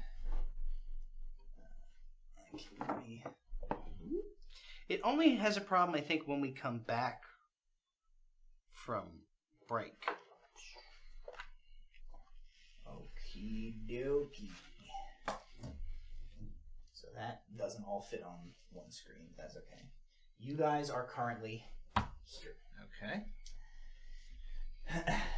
Cool. Where was I? We're on the north side. 2 winding rivers flow outward from the banks of the lake, traveling south, dividing the footprint of the city into thirds, which are connected by arched bridges. Within the center of each of these land masses, massive elevated walled portions of the city sit. So the gray is like up. So raised. Yes. And then everything else. And then the brown is like sea level, essentially. Massive elevated and walled portions of the city sit in the center of each of these strips of land, with urban sprawls filling the spaces between. As you exit the building, the source of commotion becomes clear. A small crowd has gathered around the entrance to the 2 bridges. The top of a man's head pokes out above the group, so like that little space right there. Yep, there's a man and like a crowd is sort of around him. The top of his head pokes out above the rest of the group, and he can be seen his like hands. He's wildly gesticulating and shouting. His face is flushed both from the cold and the passion of his diatribe. Through the throng of people and the gusting wind coming off the lake, you are not able to make out his words just yet from this distance. Well, only way we're getting to where we're getting to is to cross these bridges. Alright, I guess we're heading there. I guess I can try to take a little listen as we go past. Yep. I mean, you basically have to walk past, like, you're going to have to weave a little bit through the group of people that are, like, gathered around him. So you'll be able to hear as you go past. And in fact, as you guys begin to get closer, once you get sort of about halfway towards where he is, you hear, "Fools! Pretenders and blind men!" He screams this. He says, turns out you can see as you get closer, he's like standing up on a crate, and he is shouting at the crowd. His clothes are dirty and they are worn. You can see there is several links of like thick rusted chain wrapped around his torso, attached to a small anchor, which sits on the ground, hanging from a chain, next to his crate. And he says, "How long does it take for a world to die? A year? 100? 1,000? The gods have abandoned us, left us and our world to die the slow death of an inevitable entropic collapse. I have seen beyond the veil to what lies beyond." Cool. The crowd you hear is like kind of, some of them are like yelling, "Fuck off!" He says, "I've seen that no benevolent nor malicious deities wait to claim our souls in their celestial embrace.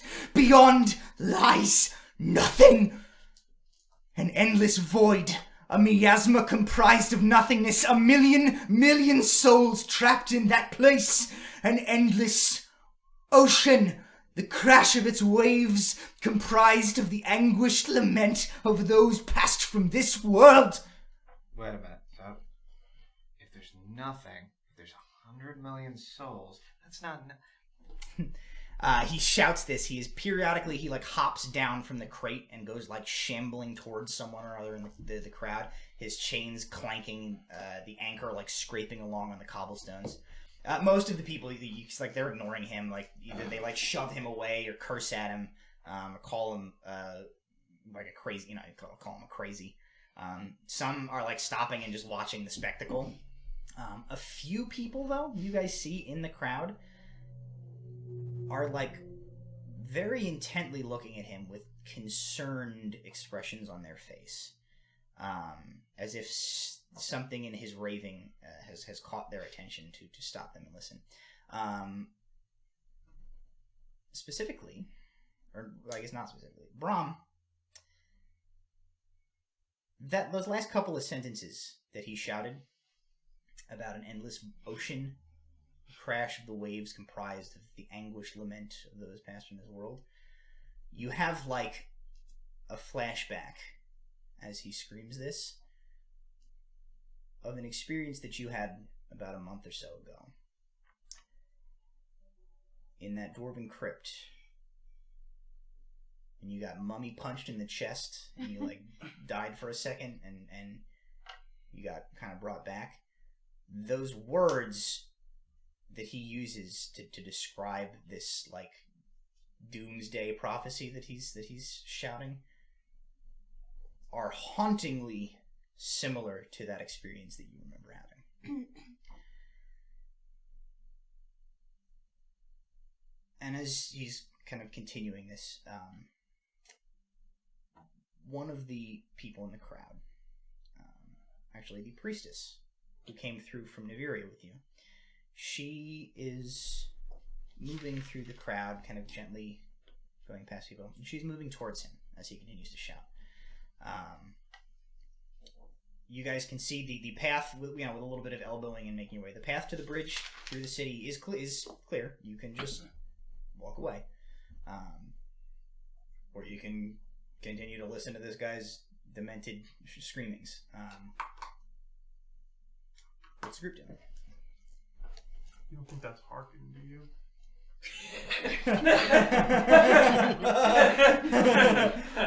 There he is.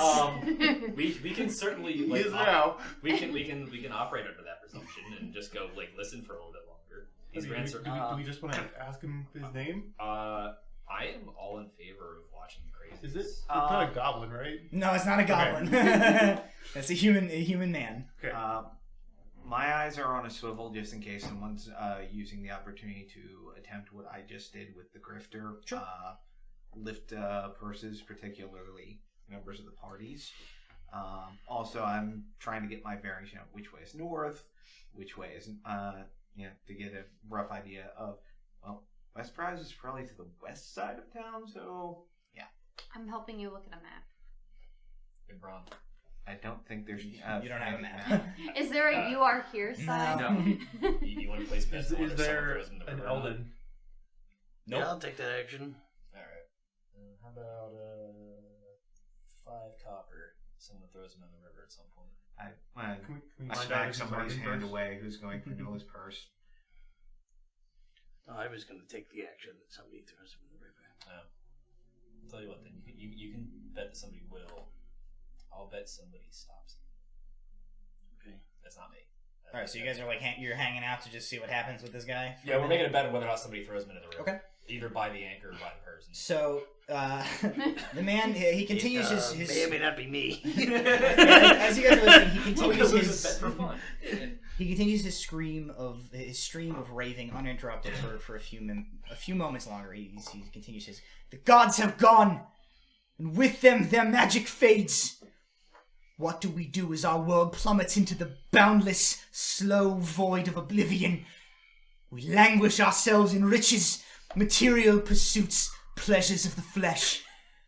An endless parade of indulgences. Sounds fun. A slave, a drug, to blind us to the truth. Our wickedness and despotism have driven us from the love of the creators, and the slow spiral into the void is our punishment. To repent and suffer is the only hope of earning back the love of the gods. Repent and suffer! so that they might turn a merciful eye on this forsaken world and pluck it from the precipice of oblivion. Repent and he looks down, and that priestess has reached the front of the crowd, and she's stepped up in front of his box. Throw him in the river, throw him in the river, throw him in the river, throw him in the river. She's standing in front of him, and she says something. You can't hear it. She said only loud enough for him to hear. You can see sort of from like the back-ish side of her head, like her mouth and jaw, like her head moves as she says something to him. Not more than a couple of sentences. And he pauses and he's staring at her. Any of you who are watching this can go ahead and make an insight check for me. I'm probably looking at everything else. That's fine. 15. 19. Okay. Just a 9. 20. Okay. Nice. Kel and Brom. You guys have a split second to make a reaction here at this point, if you choose to. You are about 25 feet from the soapbox and the priestess. With your insight check, what you see in the like microsecond before anything happens, you see the man's jaw slides forward, his eyes go flat, his fingers curl a little bit. You recognize the micro expressions that tell of imminent violence. So you have like a second to do something. You don't know what is going to happen, but you're looking at him and you see a man who is about to do something bad. So he's got he's covered in chains. Yes. I'm going to only heat one link. Okay. Of his chain, right wherever it's most bad. But I'm not gonna ignite the whole thing and burn this man. Anything you want to do? I'm not gonna Anakin Skywalker this guy. Can I step up close enough to him to cast sleep? What's the range on sleep? So the problem with sleep is that it affects the things closest first. I see. It affects everybody starting from the highest HP down in that range. Right? Sounds like there's a lot of people in this area. I would say I think it's 8. Whoever has the highest hit die, you go through the hit, whatever you roll, you affect that much. It goes highest hit points down within the range until you run out of hit die. There's a good number of people. 20 feet of a point that I choose. Okay. Are affected in ascending order of current hit points. There's a good number of people in this area. It's certainly something you could try. I would say you would know enough to know that that might stop this from getting out of hand, but it also might make things a lot worse as a half a dozen people might just pass out in the street. So the choice of how you would react, how you would weigh the risk reward of that would be up to you. We're just going to gust him. Okay. You're gonna gust him into the river? So I'm about to make money. No, I had the river. I could only push him 5 feet back. So if how far away is the river? 5 feet from the river, no, then he's further in than that. Does he have to make a save against that? You're gonna knock him off the soapbox? Is that what's gonna happen? Yeah, he gets to make a strength save. Okay, what's the DC? 15. Ooh, okay. Alright, so here is what happens. You guys are just kind of watching, priest lady's stepping up or whatever. Besides you, Brom and Kel, you see them move into action. They both immediately begin to cast magic. And within the next, half a second, what happens is, from around Kel and around you guys, there's, the wind sort of picks up and, a directed gust goes, in the direction of the raver and His glow sticks fly out of his hand. Sandstorm stuck in my head right now. Fly in his direction and in the priestess direction. Her like robes and scarf kind of like flap in the wind. He like staggers back half a step, and his like one of his feet like bumps into his box, and he like steadies himself. And then you see like one of the links on his chain glows like cherry red. And from you're about 25 feet away or so, you hear like as it like burns him. He then lets out like an animal scream and throws himself on her, and like all hell breaks loose. Will I dismiss this email spell? He will go ahead and roll some damage for that because he will take damage. I don't remember what it is at this point. 3d6 or something like that? Let me double check. Or is it D8? I think it's like 2d8 and then a d8 every turn or something. 2d8 when cast at the first level. Which I only casted at first level. Okay. Go to 2d8. Oh, great. 7. 7? Okay. That was all of his hit points. He's dead. Yes. With 2d8, you very well could have killed him with that. Okay. So he throws himself on her, and like the crowd is like, "Oh!" freaks out. What are you guys doing as like the two of them hit the ground? People start to like panic.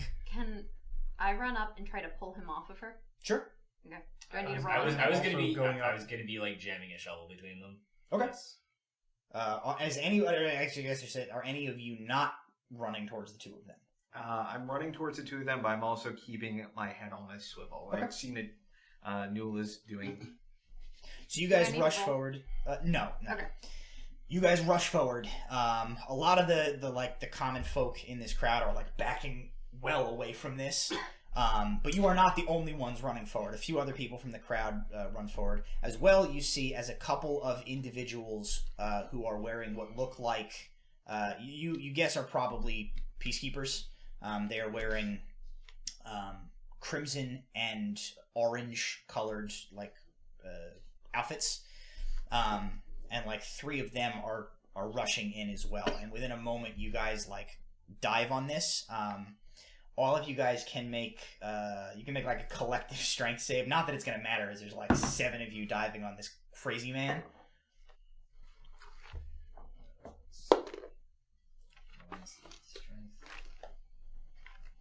Straight Is it 10. saving? I got an 11.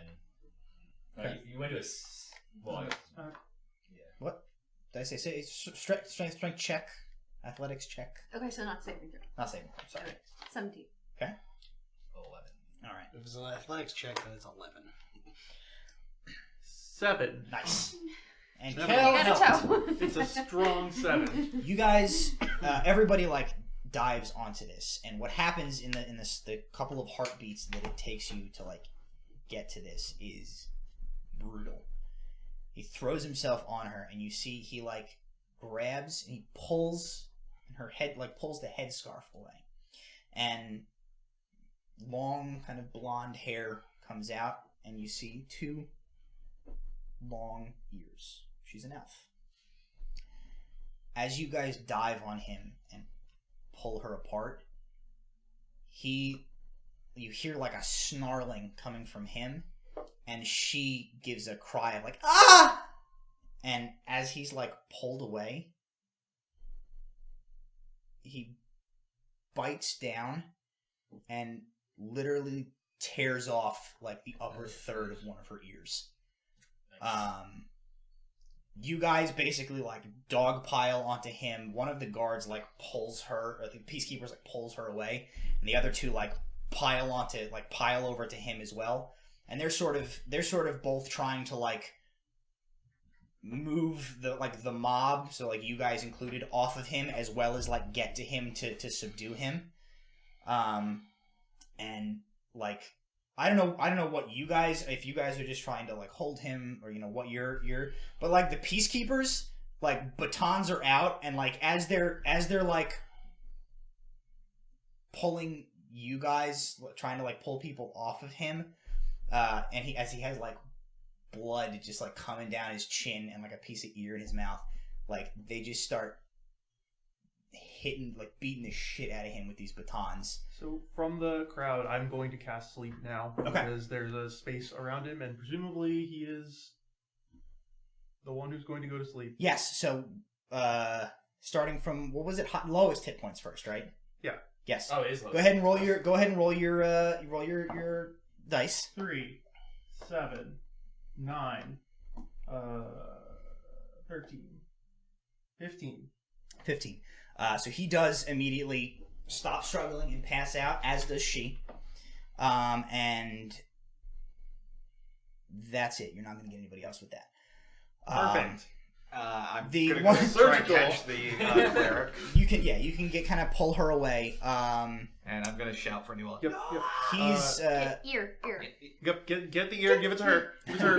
She needs it. We can fix this. Roll for ear reattachment. Scalpel. as Does cure wounds reattach? Does not. Ear? No. Fun fact. Do I have anything?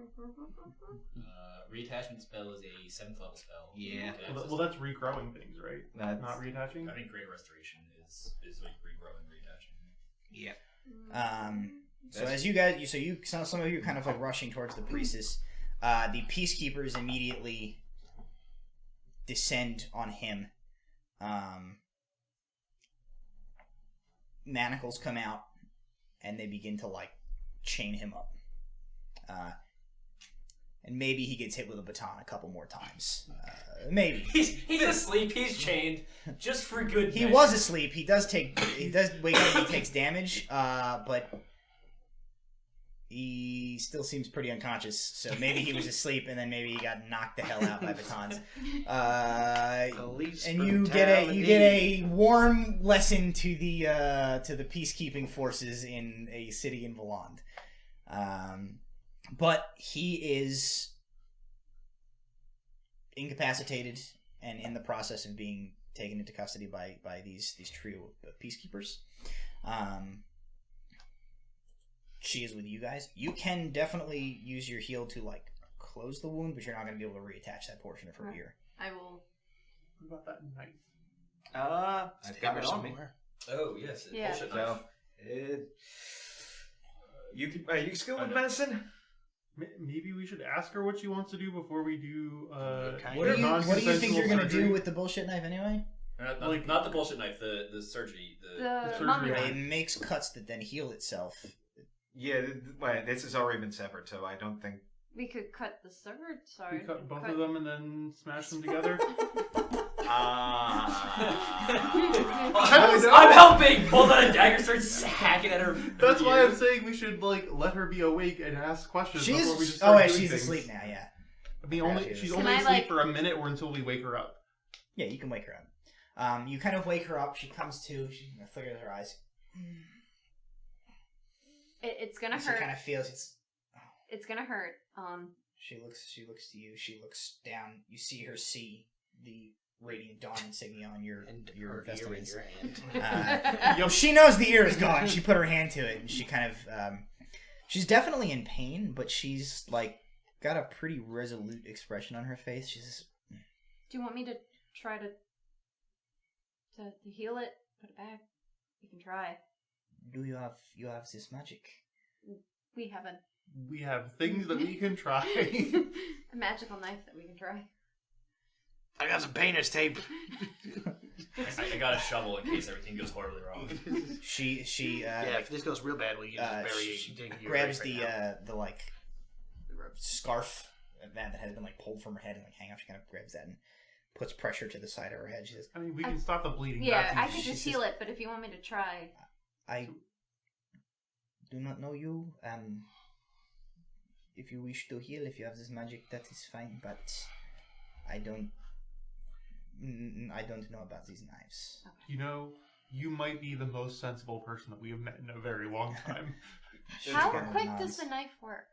Within a minute. Within a I'm minute. sorry, minute to 5 minutes. Can I Right, so- demonstrate, like, do a little neck on Why my don't hand you and show do it her how? first, and then we can show her what it does. And Or- Okay. Yeah, so You guys are real into this knife plan that is 100% not going to work. Yeah. Well, we don't know that. We do know that. Alar does not know that. Heal, 5 points will heal the ear? You're doing land Land hands? hands. Yeah. Roll for ear hearing. So you do some land hands. You see the kind of like jagged upper portion of the ear like heals over and wound closes and is now like kind of a bright pink sort of like newly formed scar tissue over the ear. And she's like amazing. You are truly of the holy order. Thank you. Sorry we couldn't get to you sooner. She shakes her head. She says, "It is well." What brings a follower of Eldath all the way up here, if I may ask? She smiles and she says, "Where I am from, Eldath is not approved." She smiles. She's not of the Empire's approved deities. I am no longer welcome in my home, and so I travel and I try to do good in the real of my deity's name. She looks to where the peacekeepers are currently like dragging the zealot, dragging him off across the bridge, presumably to be thrown in a cell somewhere. She sighs. She says, "It is unfortunate. I thought perhaps he was in need of a friendly face." She shakes her head. "I pity him." Kind of stands up and dusts herself off. She says, "Well, my arrival in Valondan has been eventful." Touches the like missing portion of her ear, sighs, and begins to reapply her head wrap to cover her ears again. She says, "Thank you for your intervention. Least we could do. If there is anything that I can do for you in the future, and our paths cross, I would be happy to. My name is Ania."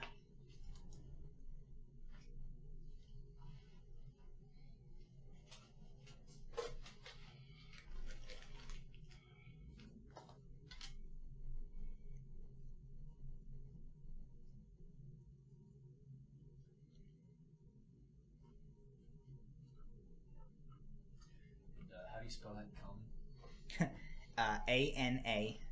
Anaiya.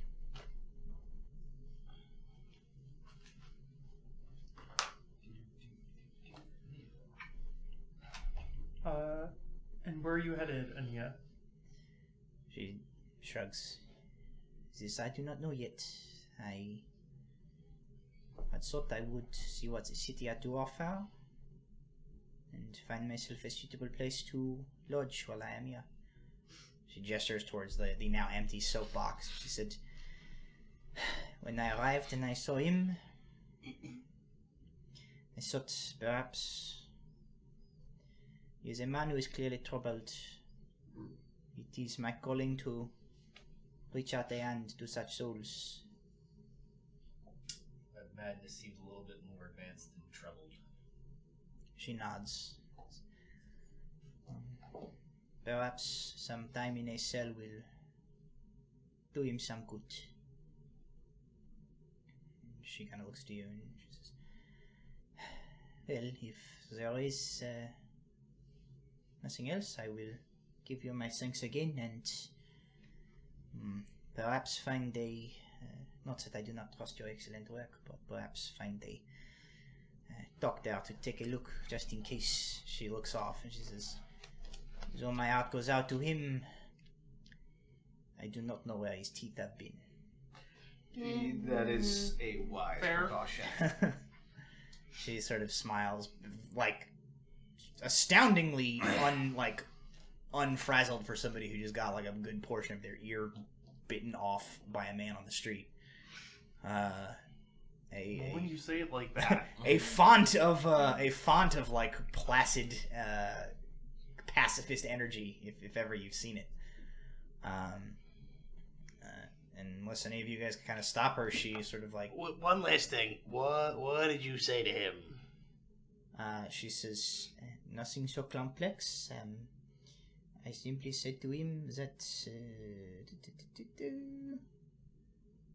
I will tell you as soon as I find where it is written.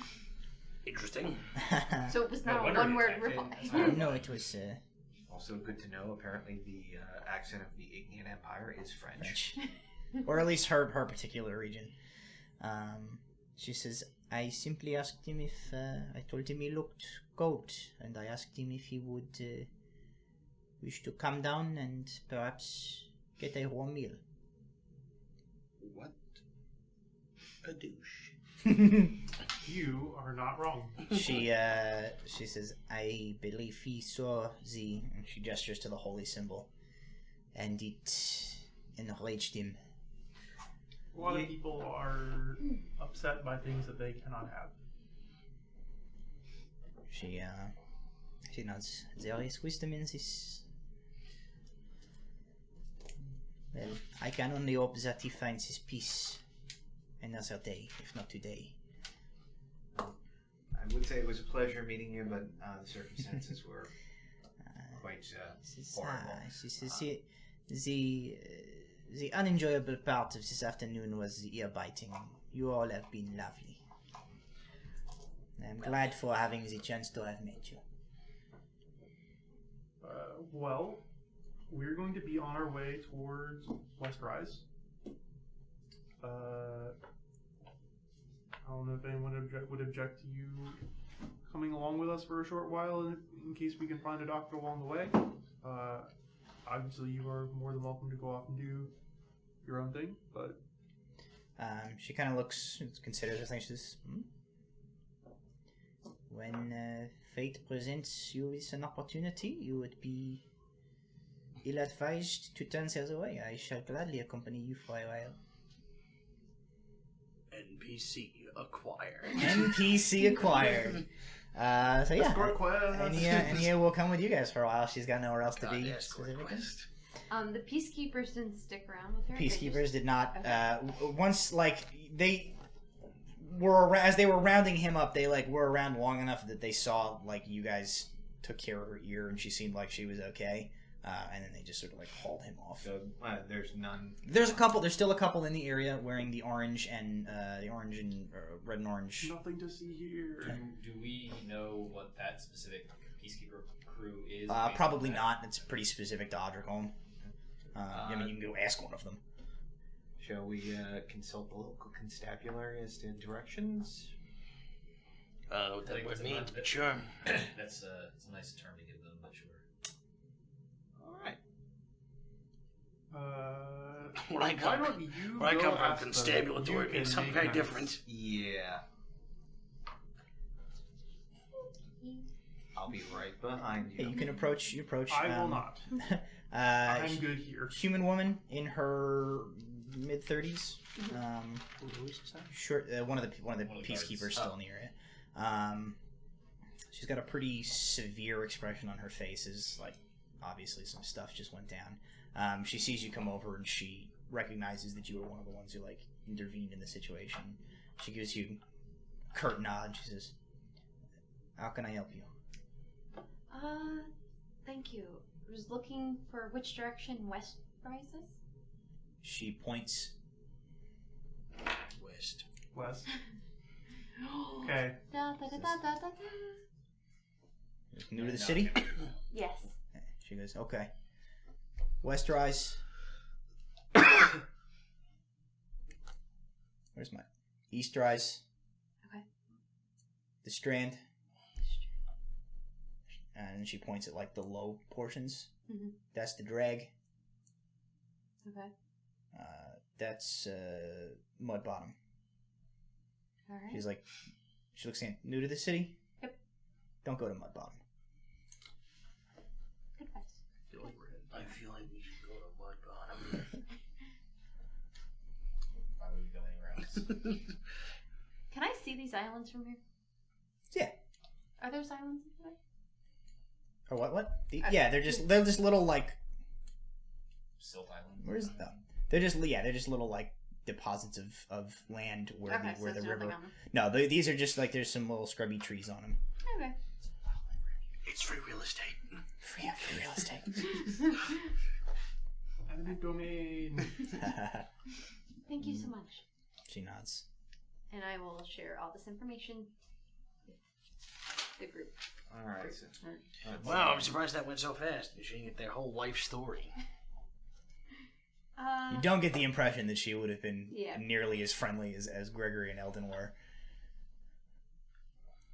And probably our best bet is to cut through the bridge, go into the higher portion of the city before crossing that bridge into West Rise. Yep. Otherwise, we're going into Mud Bottom, and they said stay away from Mud Bottom. Here. We'd have to go Mud Bottom. a Mud stupid Bottom direction. is the low area around this. Yeah, so we want to go this way. The and I will say it. So like, in addition to these being like raised, you can see that like there are definite like pathways through the city that are like elevated above. So like while this is Mud Bottom, there's definitely higher paths you can take that don't get you right down into like the shitty, scrubby, destitute looking area. this So- one? This is called the Strand, The Strand. and then the area around it is she referred to as the Drag. Sounds like the slums of the city.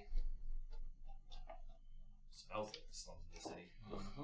It actually doesn't smell very city-ish here. Probably because it's also very cold, which has like kept a lot of the stink down. There's not a ton of like humidity in the air, so it's for a city that certainly looks dirty and crappy. Doesn't smell terrible. Dirty and crappy. It's like Philly in the winter. Yeah. That's us. The So you entire guys city of Philly. you're heading off in the direction of East Rise there? Yep. Yeah. West Rise. West Rise? Yeah. Okay. You guys kind of set off. As you get like halfway across the bridge,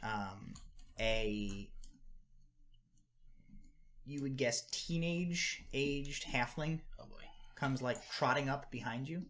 He says, "Hey, you guys! What? Well, I saw what you did with the priest lady here in that wacko penitent. That's pretty cool. And it sounded like you you're new to the city and you're looking for somewhere. You guys need a guide? No. He says, you sure? I know the city pretty good. I can take you any place you need to go. No messing around. I know all the best routes. He's like, cross my heart, not a scam. He said, just toss a couple of silvers my way and I'll take you any ways you need to go. So that's how I make my money. I I do stuff. I help peoples. He sounds I got a like you. 7 on insight on that guy, so I'm not helpful here.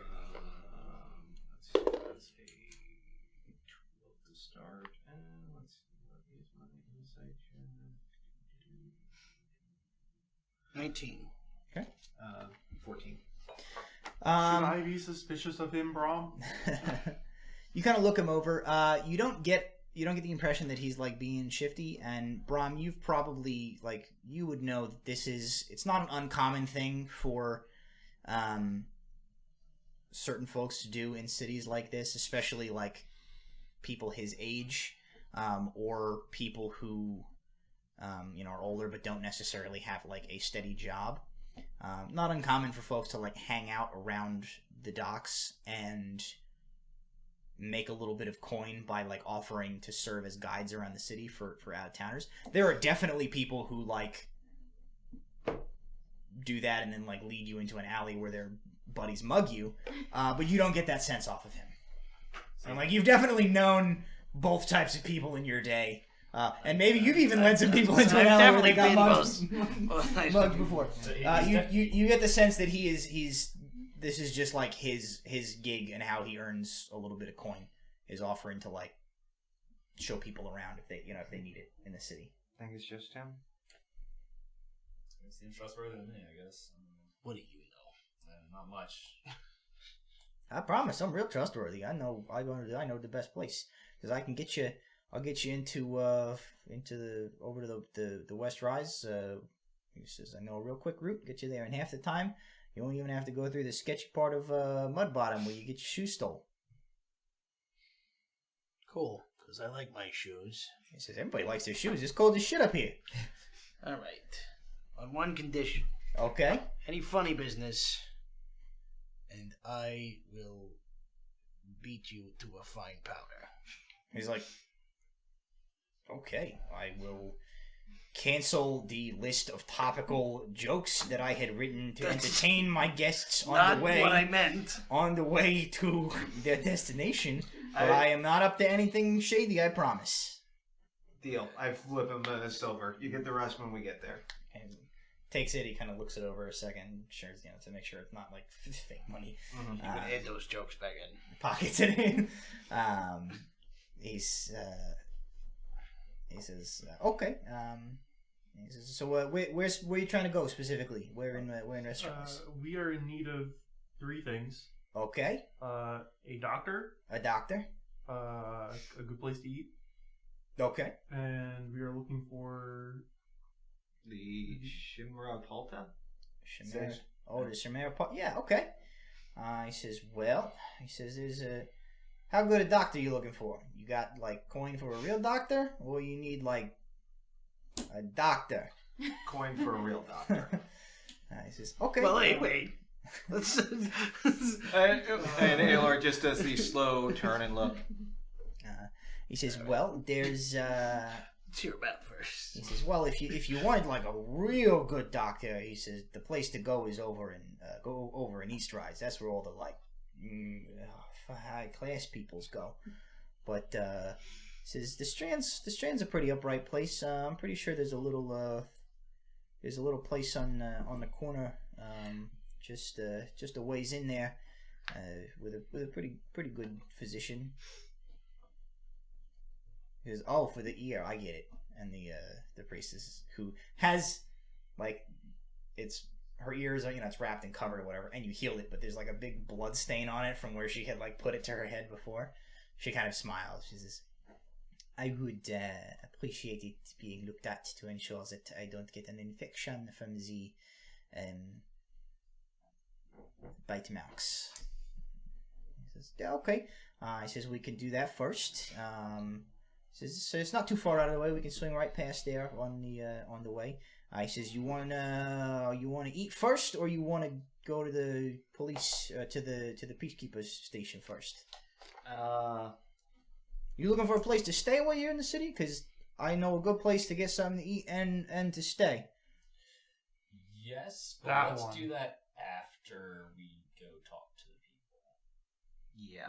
Well, just in case. How much is it going to cost us to get you to hang out for an undetermined amount of time while we have that conversation? He says, my day rate is 5 silvers. He says, you said you pay me in advance of 1.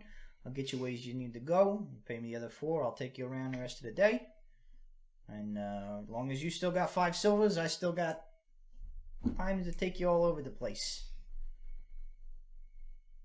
I'm not opposed. Fair enough. Okay. One silver each to get a Yep. executive tour of this lovely city. Done. Okay, well, What's your name? Pleasure to be doing business with you. My name is Niles. You're definitely not like a tiny old gnome in a lad suit, right? I am pretty sure I'm not a tiny old gnome in a lad suit. I am a... What the fuck kind of question was that? That is a question for another day and another Look, game. I grew up in a very small town. I have heard so He many says, it may things sound about like a this weird city. question. There is definitely a guy in Mudbottom who is a gnome that dresses up in a lad suit.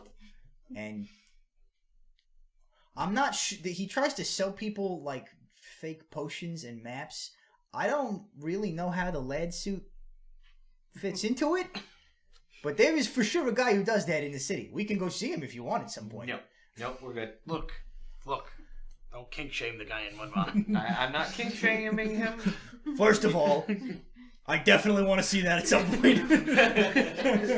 Look, if you want to do that after we've had the discussion with the person we're going to see, your time is yours. I do not discriminate. I do not kink shame. He says, okay, so doctor first for the nice priest lady, and then off to the SMP headquarters. Yes, please. Okay. And he heads off.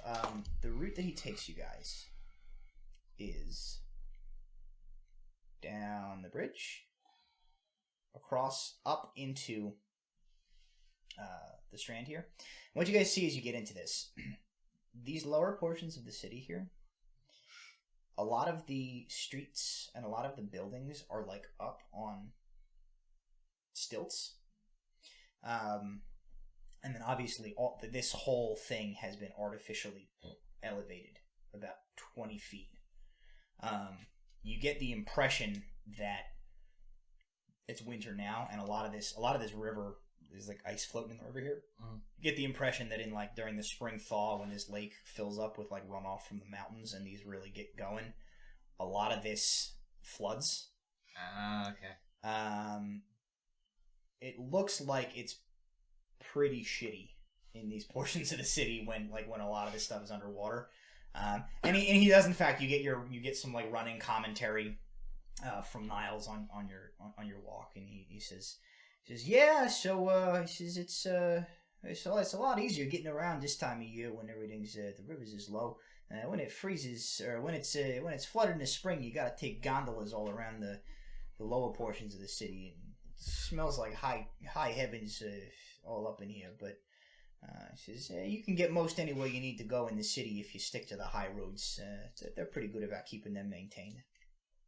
And he leads you kind of like this way, this way, down here. At a certain point around here, there is a corner building that has like a medic physicer thing painted on the window. The priestess will Ania will just split off from you guys there, and I don't know if you have any interest in trying to make plans to meet back up with her. Otherwise, she just goes in to do that and then go on her separate way. Up to you guys, folks. That's fine. Okay. She knows where to find.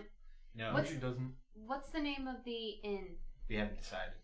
Well, we're going to wherever Niles recommends. He says, he says you got two options. He says, if you want closer to the transit place in the market, and a little bit cheaper, there's a place called the Accidental Horse.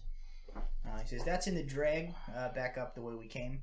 If you want maybe a little more expensive, a little bit of a further walk from where you came in, down here in the span, we're going to pass right by it on our way to the east rise or the west rise is a place called the Pepper Inn. He says it's cheaper. It's pretty good still, but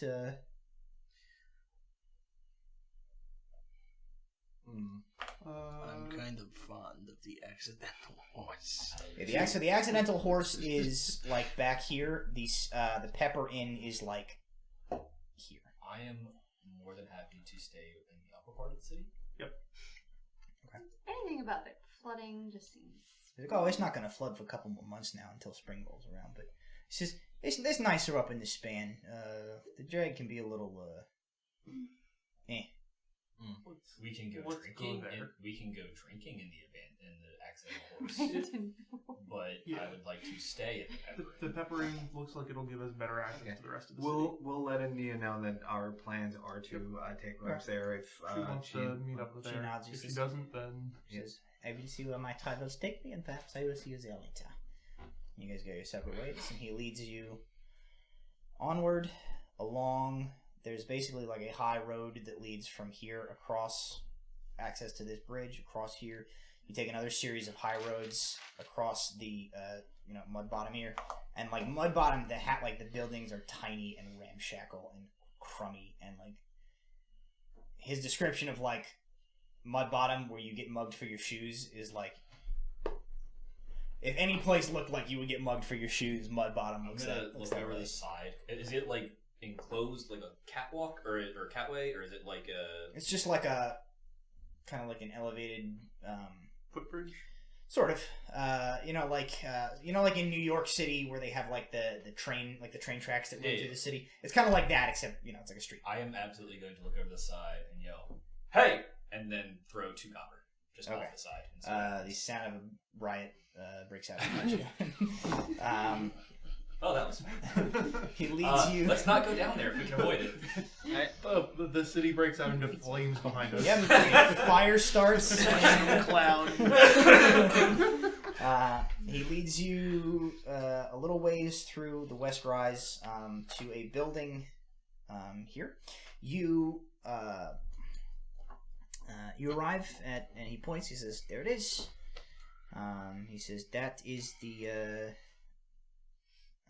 You make your way through this. This is a solidly like middle class looking area. This West Rise. The West Rise Peacekeeper Station for Chimera Palta. It's a large multi-story building and encompasses almost an entire block. It's a pretty large stone building. It is adorned with blue and orange and gold banners, which presumably are the colors of Chimera Palta Peacekeeping. As he kind of like runs up, he gestures like, "There it is, blue and orange and gold, Chimera Palta." He says, "Yeah, they run the peacekeeping gig throughout most of the city. Trade Harbor and the East Rise, Valkos has that contract. Yeah, Chimera Palta is pretty good as long as you're not, get on the wrong side of them." I'll give him my portion of the silver, 1 silver. He's like, he collects the payment. He says, "You want us your way there for when you're done? Or if you can find your way back to the Pepper Inn, I can meet you there tomorrow if you're looking for a guide around the city after that." If you think you can make more money without us, feel free. Otherwise, if you want to hang out here and guide us back, I'm going to be able to find some other things for you to do later. I'll see what's going on around here, and we'll see what happens. What was the name of the peacekeepers that he mentioned? The ones that run the Valkos, Valkoss. They have the contract for peacekeeping in the Trade Harbor and the East Rise. Trade Harbor is presumably where he came. So those red and orange are you can assume were Valkos peacekeepers. Can I ask you one question before you get out of here? Sure. Is your accent from here? He says it's a sort of common one from around this area. He says, I was, I didn't always live here. I was over in, I remember all the names of my places. I grew up in Vorenheim when I was real little. He said, which that's where you're from.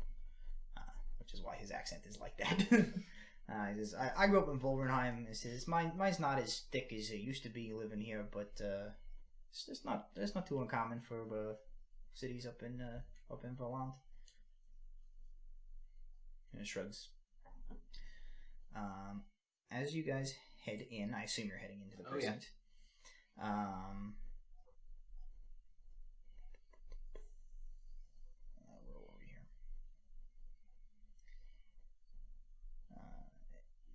There it is.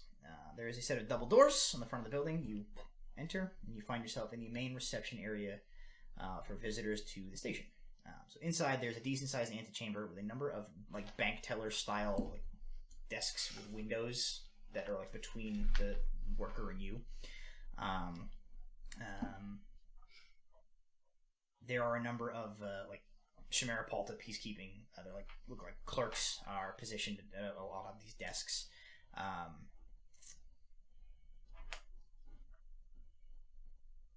Do any of you have any active like magical effects running?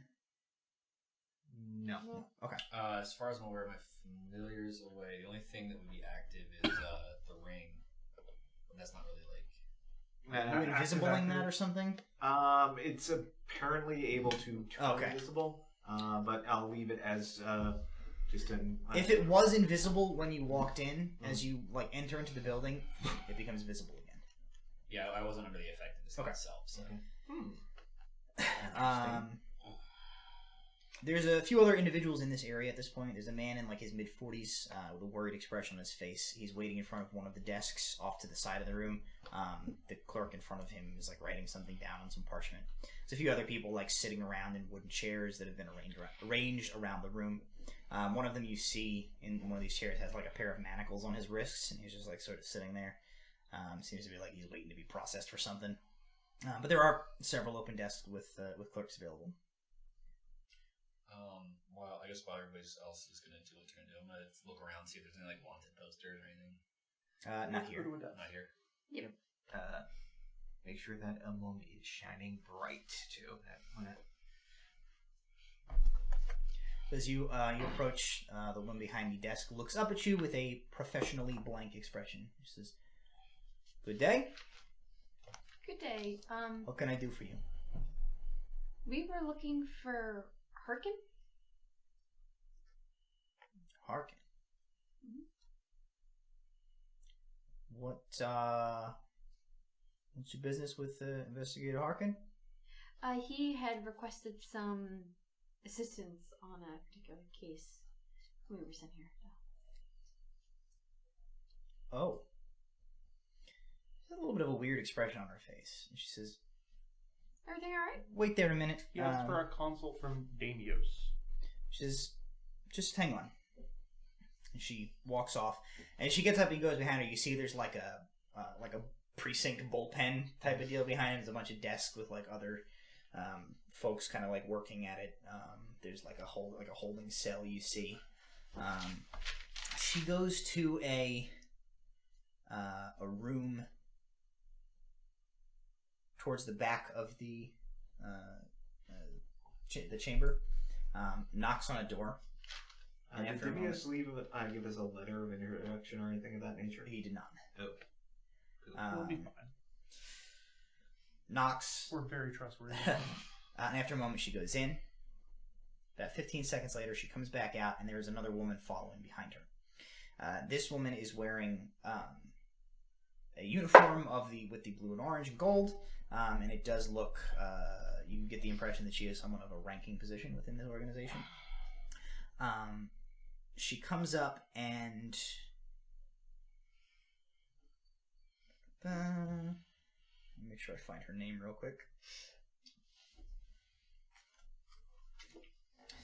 She comes up and she's looking at you seriously, and she says, "I'm told that you were looking for Investigator Harken." Yes.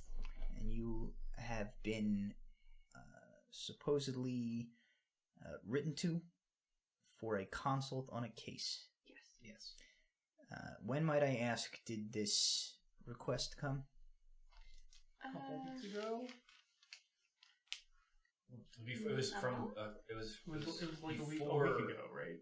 I don't. How long? About 3 weeks ago, Yeah. Damios got his letter. Yeah. She, her mouth goes thin. She says, "I see. Investigator Harken has been terminated from the employment of Chimera Palta. He has not worked for this peacekeeping organization for the past 3 months. I don't know who you people are, but any request that he has sent you for involvement in any sort of official peacekeeping business is invalid, and it would be in your best interest to forget you ever heard from him." Can I roll an insight on her? Sure. Oh, that's correct. Hey, good thing I wasted that golden D20. Got a 5. 6 is not going to do much. Hold up in that. Nat 20, so 22. Nice. Paladin danger sense tingling. I sense liar. You actually don't sense liar. you sense that she is telling you the truth. Truther. That Harken has been terminated. Shenanigans? How terminated? You don't get the sense that he's been like Taking that back and shot. terminated. Yeah. Is he also attached to Be me? terminated. But she seems pretty angry that you guys are here, like, asking after him and asking after, like, to hear that, like, he's apparently sent letters for like, he's doing some sort of investigating where he's been, like, sacked. She seems very angry at this information, and like you get a distinct sense that she like wants you guys out of the precinct. Well, we will definitely have a make nice that day. one. Yes. Goodbye. I grab you up. Come on. Thank you. It was nice to meet you, Miss She says, Captain Stelling. Stelling. It was very nice to meet you. Stelling. She says, of course. She sort of lingers on you guys for a moment and turns away. Well, we'll just continue on being law-abiding citizens. We will certainly not break up any more assaults. Or So you start guys, any riots in the poor area. You guys are leaving the precinct? I'm going to very slowly leave the like. Clearly, I'm directing myself to do that, but I want to like see if I can listen in on like anybody that might have overheard. Make a perception check. So, like if after going Sure. through that, see if there's anybody murmuring about it.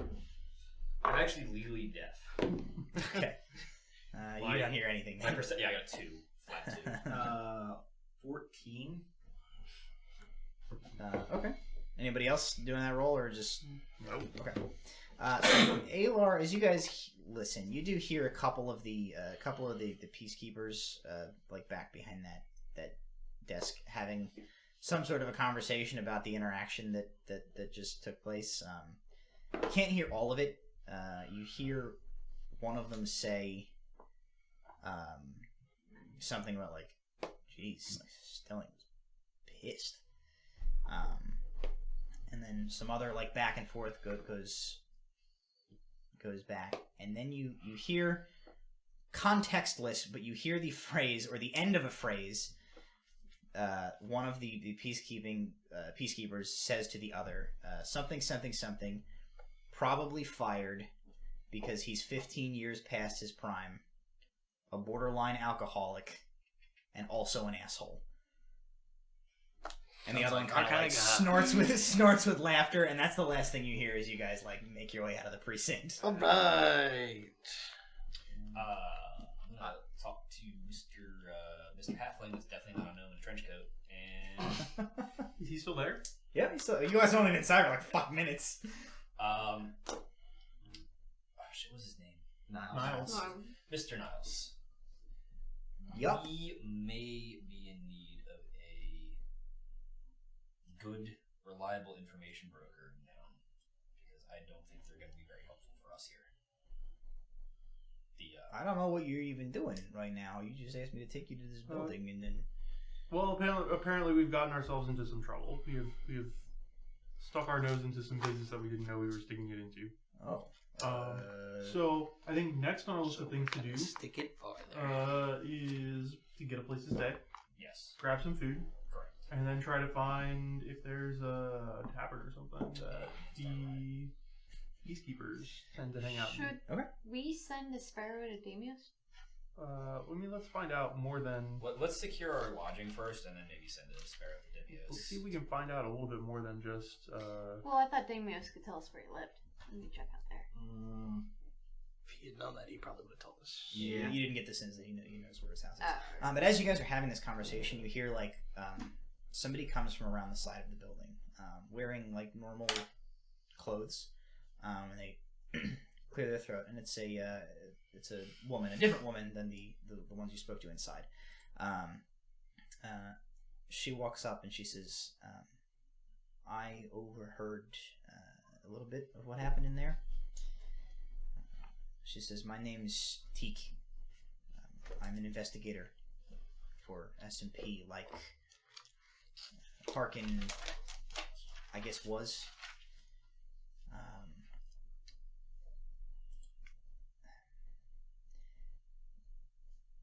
They were a little harsh on him back there.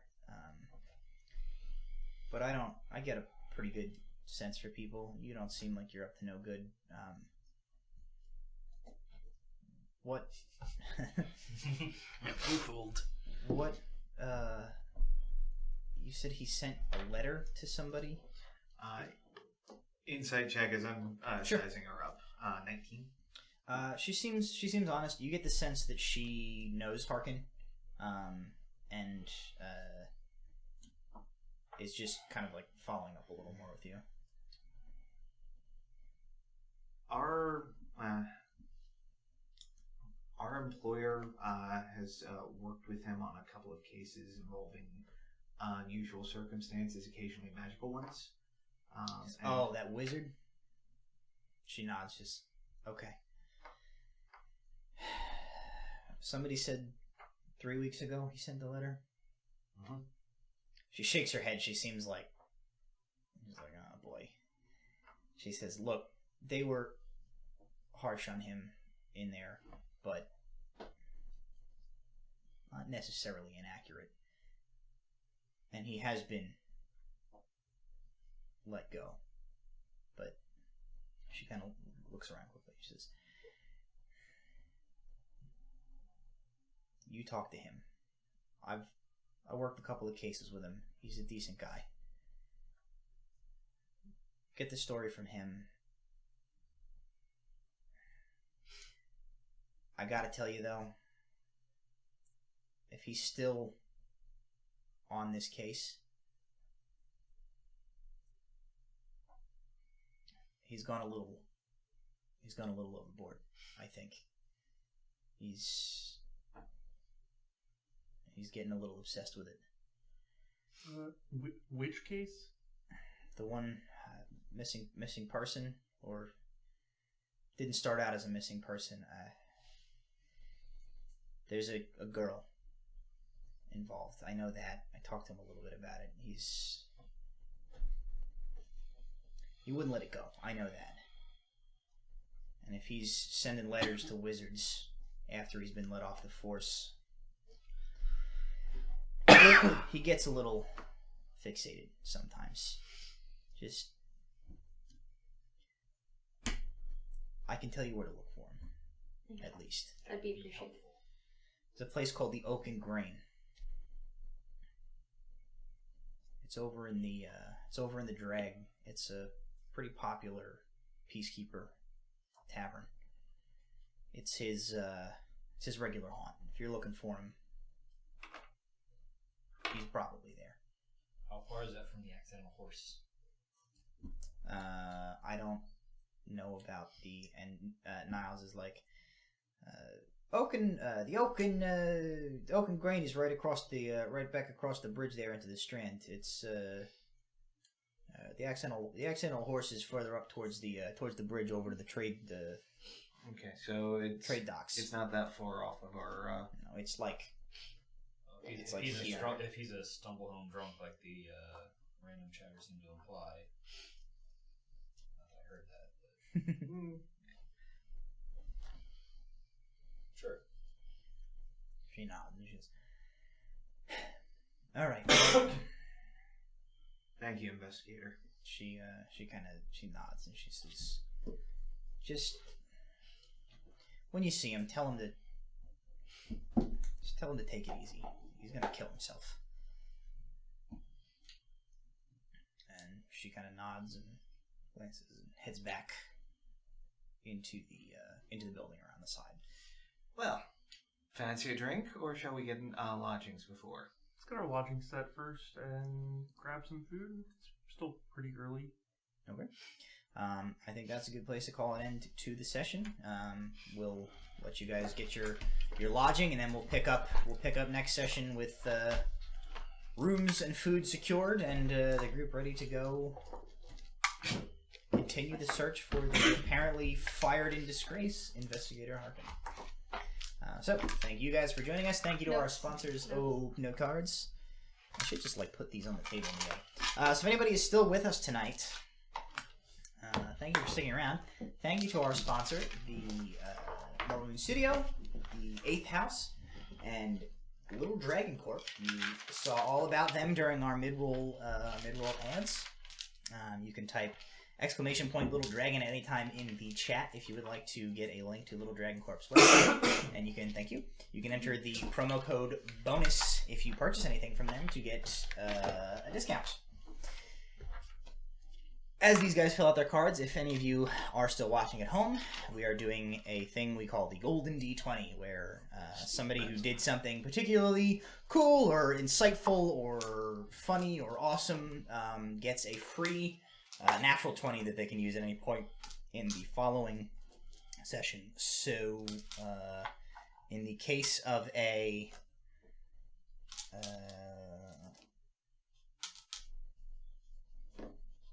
some comments with that. In the case of a tie, we often give it to the audience to break a tie. Not that we ever have ties anymore now that we have an odd numbered team, but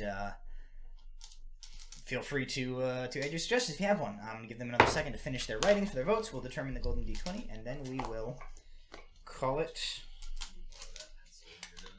Oh, please. There we go. Thank you. I think I spelled one of those words wrong, but that's okay. Are we waiting on Jason, as usual?